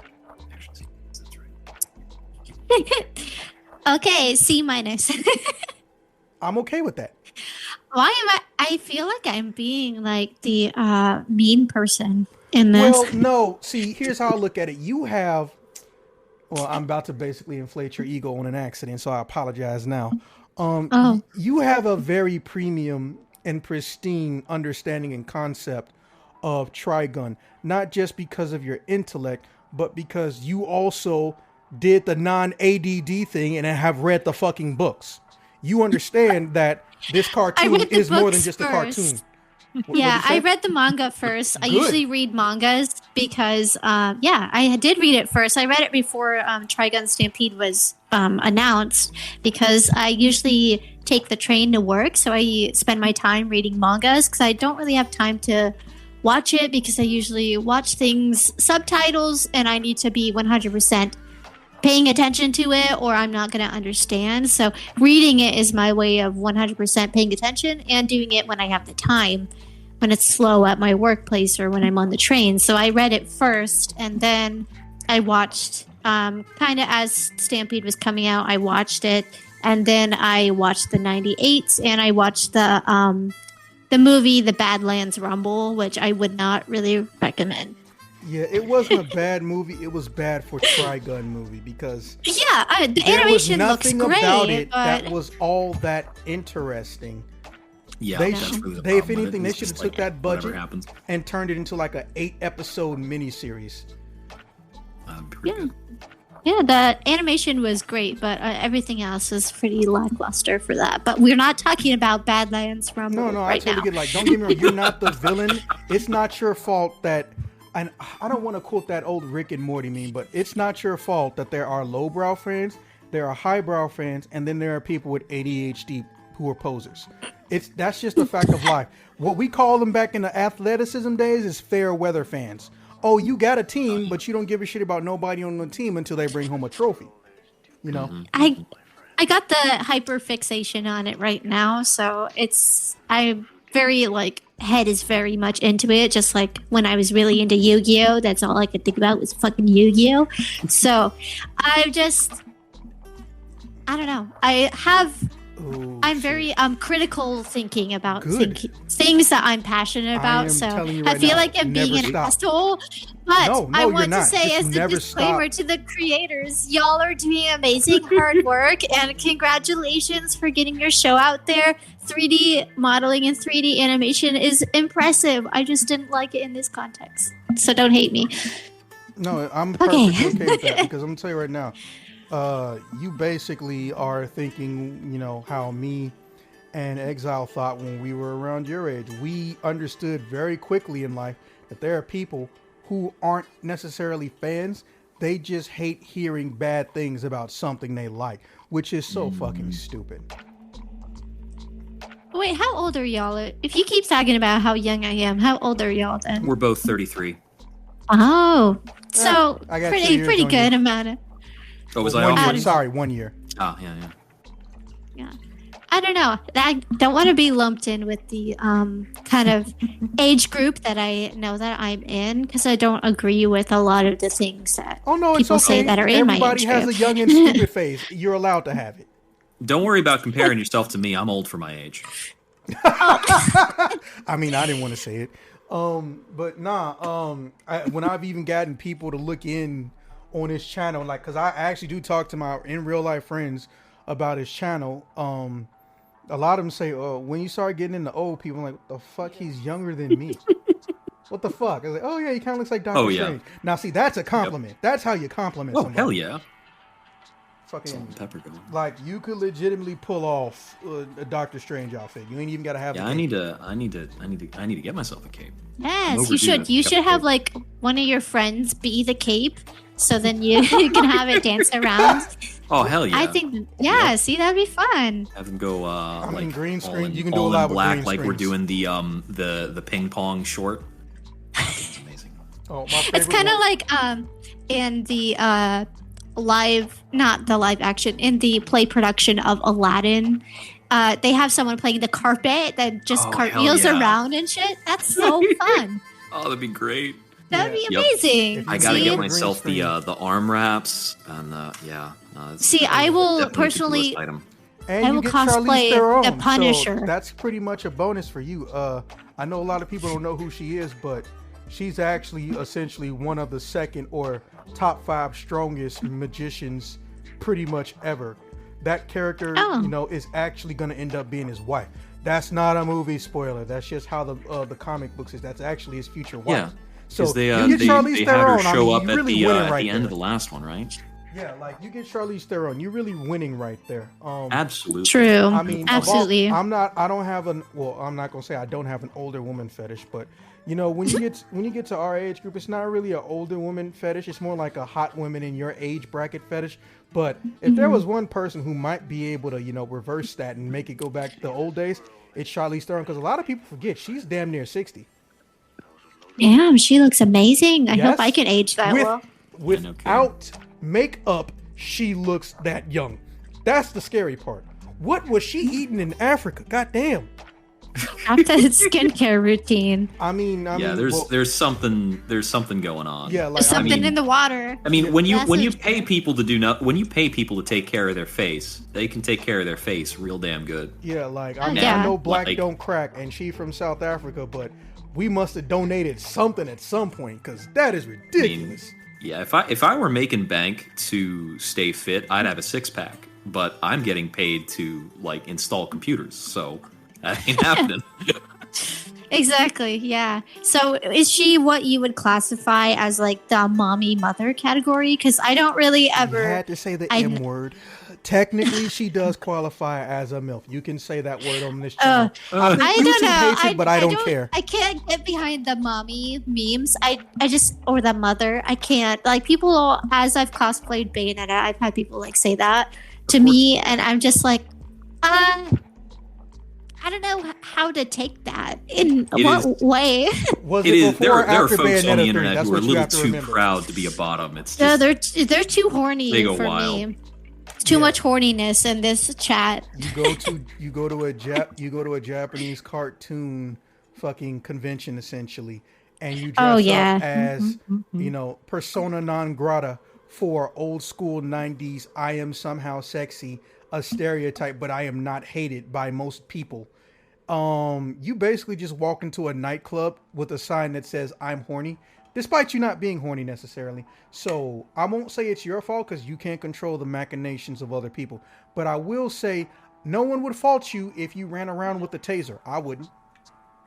I mean, at the convention staff absolutely would, but Yeah, I mean, it's not even a horror story. It's just there are some people who they are not mentally impaired on record, but their association with women, let's call them what they are, incels or pre-incels, are so non-existent that they forget to the basic element of still treating them like a human, not an object. But also, ironically, you're going to be surrounded by women who want to be objectified. So I don't know. It's you can't just, fucking win. You can't win. It's not your fault. I acknowledge it. We fucked it up. It's young people, really. And I know I'm a young person, but it's younger people as they've grown up on the internet. The kind of way that they interact with people has changed because they're so used to saying stuff behind a screen. So when I'm at a convention, the interactions with younger people have definitely changed over the years. And it's kind of weird because they'll say weird, strange things. It's not the yaoi paddle sort of interactions like it used to be. But it's still kind of weird. It wasn't like entirely weird, but when I was at a convention as Bayonetta, someone wanted me to do the like push me against the wall sort of thing for one of their TikTok videos. Abaddon. And it was just like, it's interesting. And I like have to like check their badge, make sure that they're not underage. Like, I guess I can do this because you're not underage, but it's a little bit weird to ask people to like push you against the wall and then immediately put it online. Yeah, it is. It's super weird. Yeah. I know neither of you have been to Anime Central, but it's one of the bigger conventions in Illinois for Japanese cartoon related stuff. But my last video, I actually did a tour, and I ended up like, just because I had a camera and I've been there sometimes, I ended up having like rolling with like 6 or 7 people deep, and we went exploring. I don't know how the fuck you live in the area where that convention is and you don't know there's an entertainment district half a mile away. You can go and see a movie, or you can go into a timed fucking air funnel and basically fly around like you're in Dragon Ball. But somehow they didn't know that shit was there. There's a bowling alley and a literal candy restaurant that celebrities go to, but they didn't know. And then right before I got done recording, was about to leave for the night, I'm hanging out with these 2 people dressed up as Demon Slayer characters, and they were actual brothers and sisters. It's on my video. I'm obviously going to edit this part out. And Sam, that's his name, his little sister, out of nowhere, I'm laughing and talking with him. She says, "Hey, have you seen blah, blah, blah, blah, blah, blah, blah?" I was like, "I don't know what that is." "Oh, it's a hentai." I was like, "I'm sorry, what did you just say?" It's a porn. Like, you watch porns, like, yeah, but why do you think I'm going to discuss a porn with a 16-year-old? Yikes. Oh, boy. Yeah, like, why do you think I'm going to discuss a porn with a 16-year-old? Well, I mean, I'm not asking you what made you horny, but I have this question about this. Like, why? And I said the same thing over. Why do you think I'm going to discuss a pornography with a minor? And her brother starts looking at her like, what the fuck is wrong with you? Mind you, she's a good kid. I had no problem with her. She's a dork. She wants attention, so she'll randomly jump up in front of the camera. But, hey, look, I know what I signed up for. It's a convention. That's going to happen. People see me with a camera and a camera system and kit that's, as at least 4 or 5 rent payments. They're going to try to find somewhere to get attention, just saying, "Hey, can you take my picture?" They just can't say that. They have to imply they want a picture. They just can't say, "Hey, can you take my picture?" I don't give a fuck. I'll do it. That's why I got the camera. But she just immediately went from innocent little dorky little goober, as you say, to, "Hey, let's talk about porn." It's like, I am literally almost twice your age and you're a minor. No. And then she just couldn't understand why I said no. I was like, I don't know what to tell you other than the fact that you're fucking 16. Yeah, definitely weird interactions. I get some pretty interesting ones as well because I look about their age, but I'm actually in my 20s.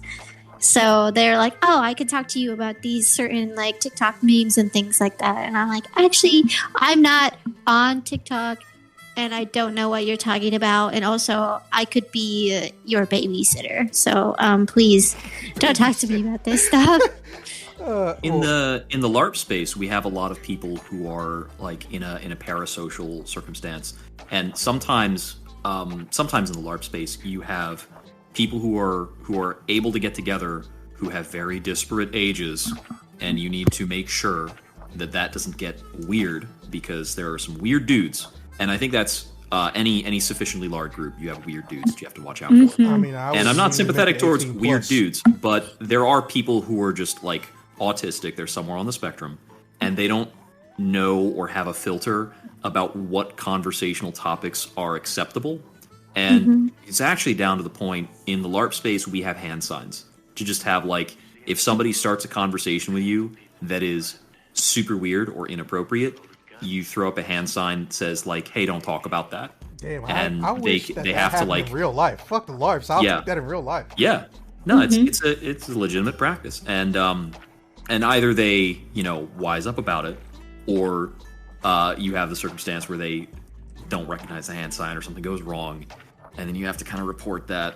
And then me on the staff side, I have to have a conversation with somebody, be like, yo, you can't talk about that stuff in public. What are you doing? And then if they basically get a strike system, and some people, they can like cognate that. Some people just can't control themselves, and you have to just like segregate them off and be like, man, I'm sorry, And I would love I to can be an honestly outlet say for this, you and that I help you totally socialize, agree. I but wish I had that can't in do real it. life.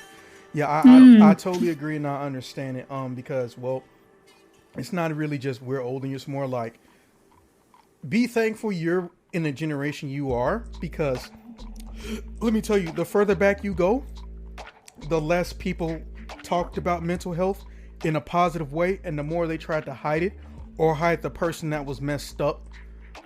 But you're in a perfect spot because you can create it, and you can go up to somebody in this day and age and say, hey, listen, I don't know if you seem to understand what I'm saying to you. I don't know if you maybe have some form of autism or some form of mental impairment, but you seem to not be understanding that this is not okay. So I'm going to go away from you. And if you start following me, I'm not going to yell for help. I'm going to call the police. You're disturbing me. And you can just be as blatant like that, and everyone around you can immediately gauge, okay, do I need to slow down and watch this situation real quick?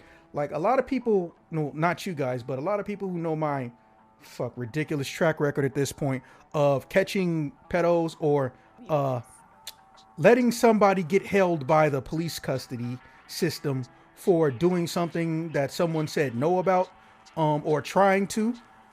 Most of them, it wasn't because, I was a covert secret agent. Far from it. It was because they thought because I was there, I was like them, and they would just tell me shit that they were doing, planning, or that they thought out loud. And I'm just like, did you just tell me you about to rob a bank? And I immediately believe them because, first off, it's not a situation where there's error for a possible joke. If Jupiter Exile tells me, oh my God, I swear, if one more person tells me about Alex Jones is innocent and he did nothing wrong, I'm going to shoot myself. I know he's not going to shoot himself. I don't know what he might do to Alex Jones, though, even in the dark alley. Take that seriously, because that's a serious claim. Yeah, for sure. Yeah, but if someone tells me, man, I hate that girl. She never wants to talk to me. She keeps telling me leave her alone. But that's okay. I brought pills to this con. The fuck you just say? By the way, straight to jail. That actually happened. Oh, yeah, dude. Yeah, but I digress. Yeah. All right. So, Exile, I'm really curious on your opinion of the action sequences. Possibly more than all 6 people that spoke on this thing. Mm-hmm. So, I mentioned before that I think we're really on more of like a superhero show instead of it being a Western. And that bothers me because I do like the moment to moment, like really tight action sequences and some of the things that are more small scale. And there are a couple examples of things like that. I think him dodging bullets in like the first episode was pretty cool. Like running through the town was really good, and that's very like classic Trigun in that kind of action. As well as him fighting in close quarters on the sand steamer when he's like rolling through a series of bandits. And that looks very slick because when you have him moving past people and doing like these tight pivots and corridors, that plays very well to the strengths of Studio Orange. It looks really cool, and I appreciate that.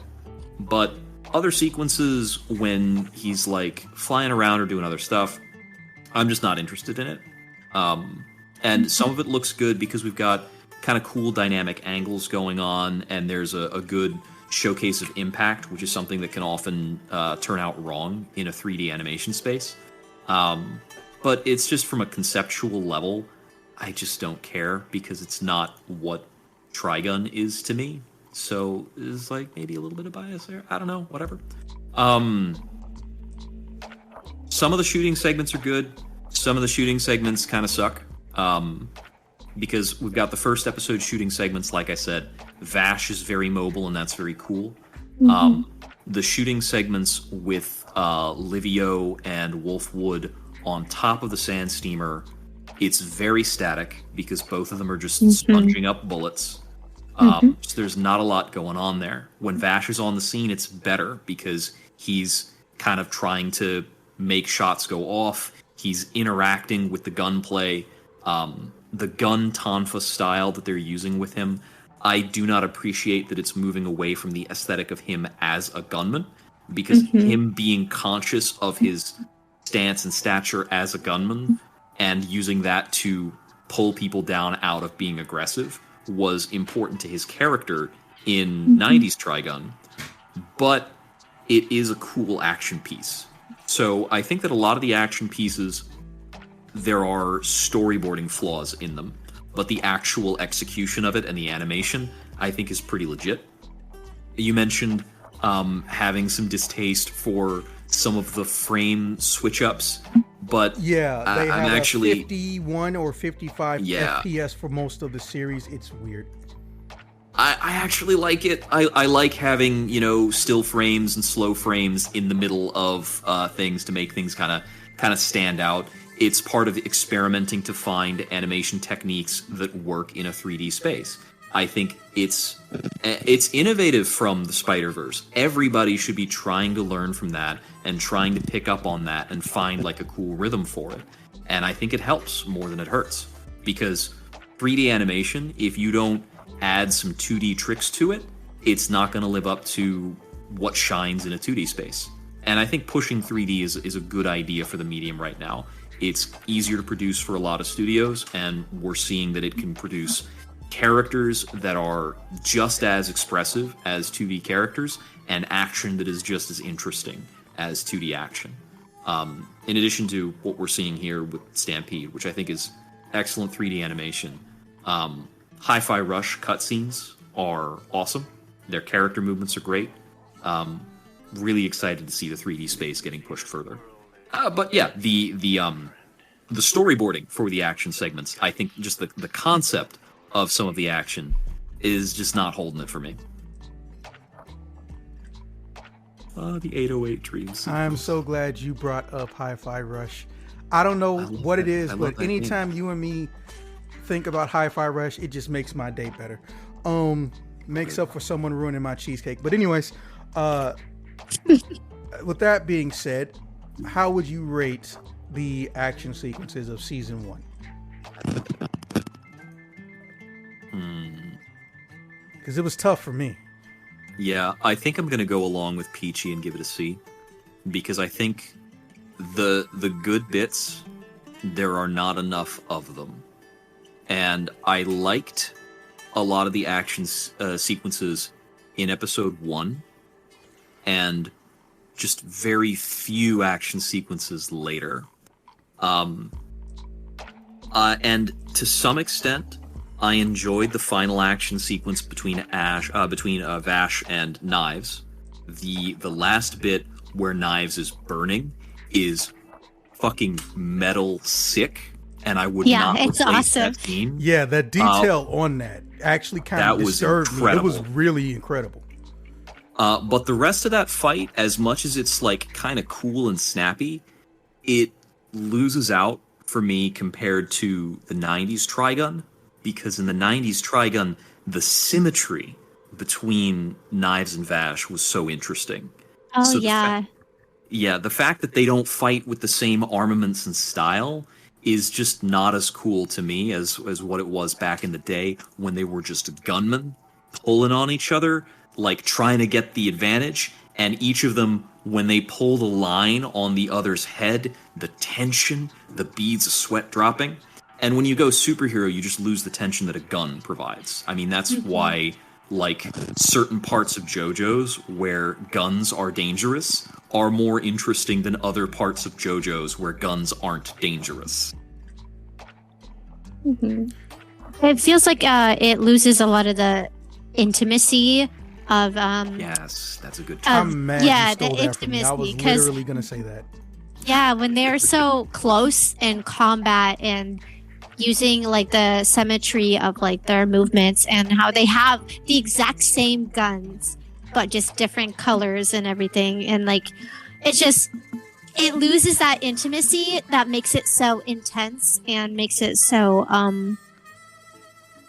like you're on the edge of your seat. It kind of loses that aspect of it. Okay, so now this is just my attempt at a summary. I'm not going to, necessarily say this is how you think. I'm saying this is how I'm going to try to perceive you. So when I make the summary part of this video, which I don't even know what format this is going to take. Is it going to be tier maker? Is it going to be a long format? I think this may end up being 2 videos. There's long form and a short form. I've done that for some authors that I've interviewed. But so in conclusion, Peachy Clover, your biggest issues with it isn't necessarily that the series is in 2D. It's that it's in a 3D format and it has clashing aesthetics and motifs, and the narrative can't pick and choose between, being a prequel or being past certain elements. So essentially you rate the show as watchable, but you're not getting as invested in it because it doesn't have the core elements that you liked and respected from Trigun as a franchise nailed down yet. Is that close to how you feel? Yeah, pretty much. I don't think it's a good I don't think it will be a good way to introduce someone to Trigun. I think that it's not the one you should start with. You should start with other pieces. Okay, and Exile, I believe that your biggest issue is similar to hers. You don't necessarily hate the 3D aspects and elements, but your biggest issues is that the narrative and the aesthetic coherency only matches in key points and only in certain episodes, and also they've forgotten some of the core elements that make up not so much Trigun but Vash as a character and his enemies, and how essentially, even if it's not a spaghetti western with a sci-fi backdrop, they have forgotten that the gun aspect and the gunplay aspect should be foremost important. It needs to not look like Dragon Ball, and it needs to make sure that its A plot and B plot are actually separate entities, and figure out if they're going past Trigun or if they're trying to mix everything into one season in a blender, which looks stupid. Something like that. Yeah, I'd say that's pretty apt. It's just like thematic downgrade. Yeah, they all need around. to pick a direction and stick to it. I Essentially. want my cowboys back. I want the cowboy vibes. I like don't get me 90s was wrong. so good for space cowboys. Yes, Space Cowboy.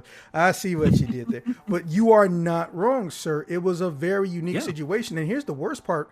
A lot of people don't realize, but some of the best shows that we ever got from Japan, and also really just in general, that are animated, North America or any other country, aren't even because it's a good story and a good adaptation that can lead to a franchise that makes a lot of money. It's because somebody wanted to sell something.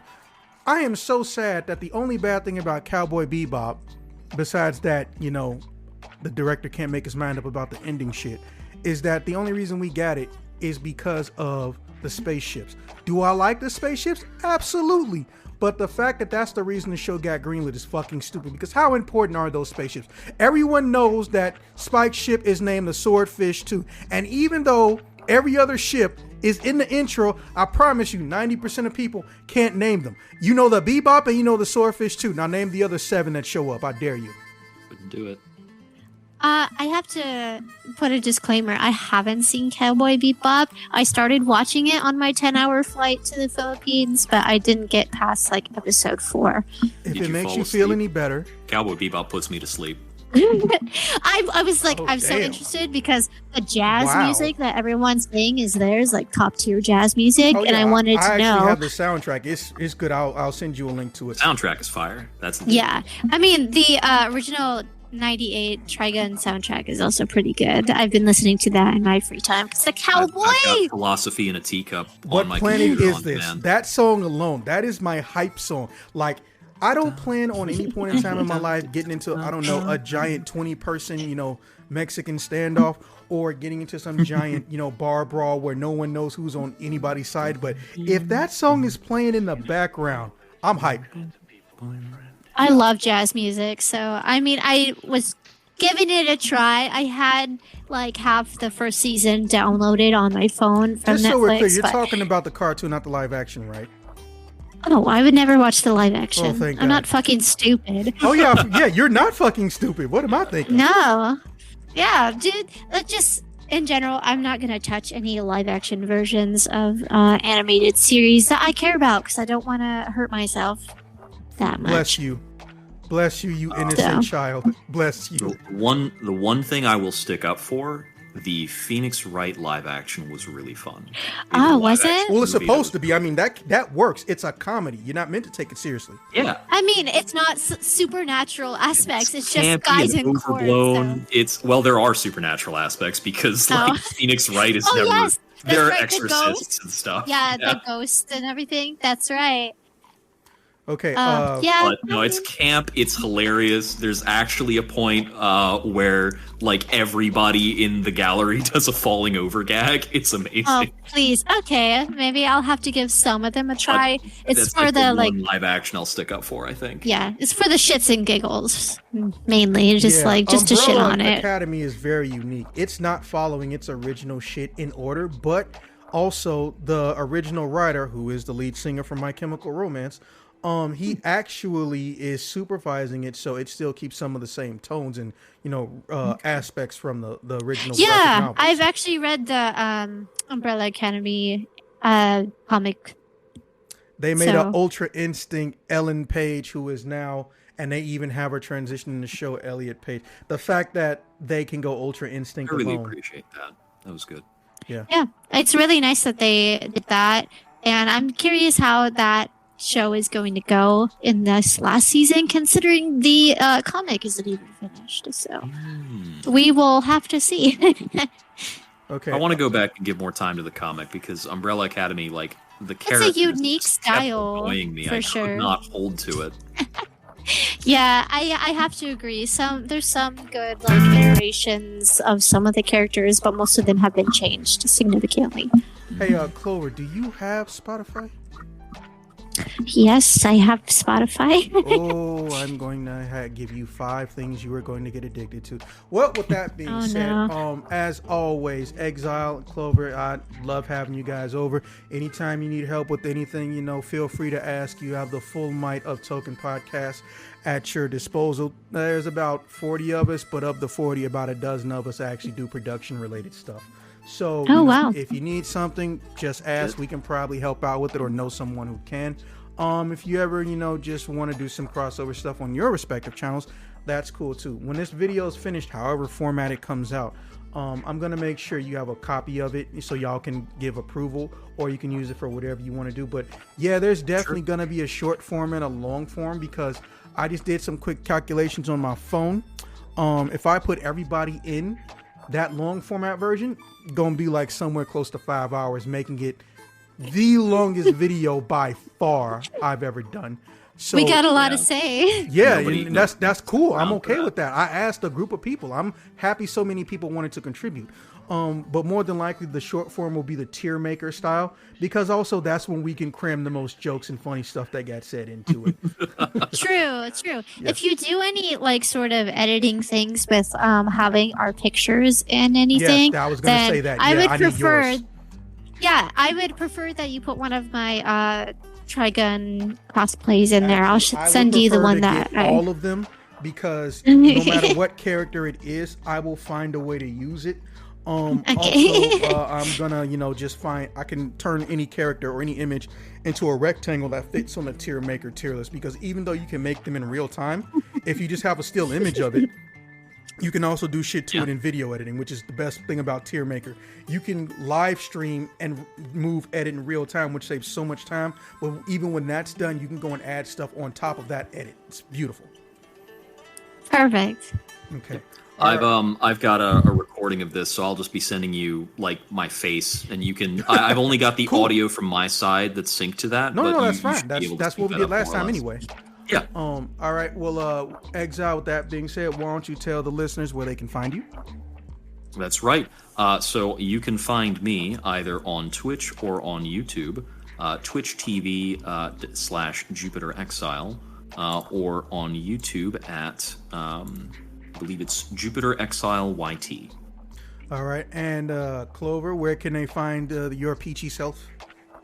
All right. You can find me on Instagram, Twitter, and most recently YouTube at Peachy Clover. That's Peachy with an IE Clover.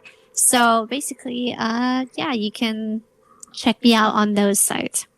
Okay, with that being said, that brings this, video / overarching legendary thing, which I probably won't do until season 2 comes out because this is going to be a bitch to edit, to a close. Final statement from me, I just want to say for the listeners, please do not use this as a deterrent from enjoying something you already like or look at it as a negative connotation and context. We're just giving our opinions based on the fact that this is actually a pretty old series and franchise. Inherently, we're going to have views differently from you new people who won't even touch the books, don't want to buy the books, or who will only watch the old show and not, do the whole trifecta. It's basically like me with Black Lagoon. I actually read Black Lagoon. Everybody asks me what happens after Roberta, and they want me to literally tell them piece by piece by piece, but they won't pick up the damn book. It's annoying.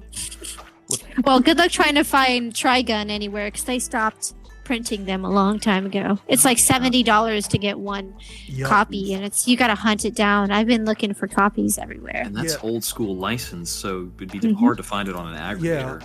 Actually, the Devil May Cry 3, like the company that made the Devil May Cry 3 manga went out of business. The publisher, not Capcom, but the publisher went out of business. So if you got a copy of that, you better not lose that shit.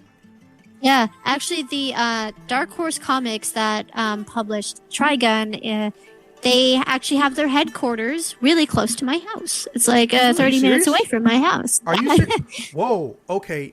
You're going to be helping me on a future video. Yes, I'll pay you if I need to. Hey, look, I already told everybody, it was one of my New Year's resolutions to, inject way more interviews on the channel, and I've been really lucky because almost everyone I've been booking is a CEO or they're some legend or they're some epic person within some form of media. I've been really lucky with interviews. Ironically, y'all videos did better than theirs did, but I guess, humble brag for y'all. But I've been fortunate enough to be able to talk to and review and talk to these people about things, and I am trying to actually get somebody from Dark Horse specifically, so thank you for telling me that. Yeah, no problem. Yeah, all right. And with that being said, I will see you guys when I see you guys.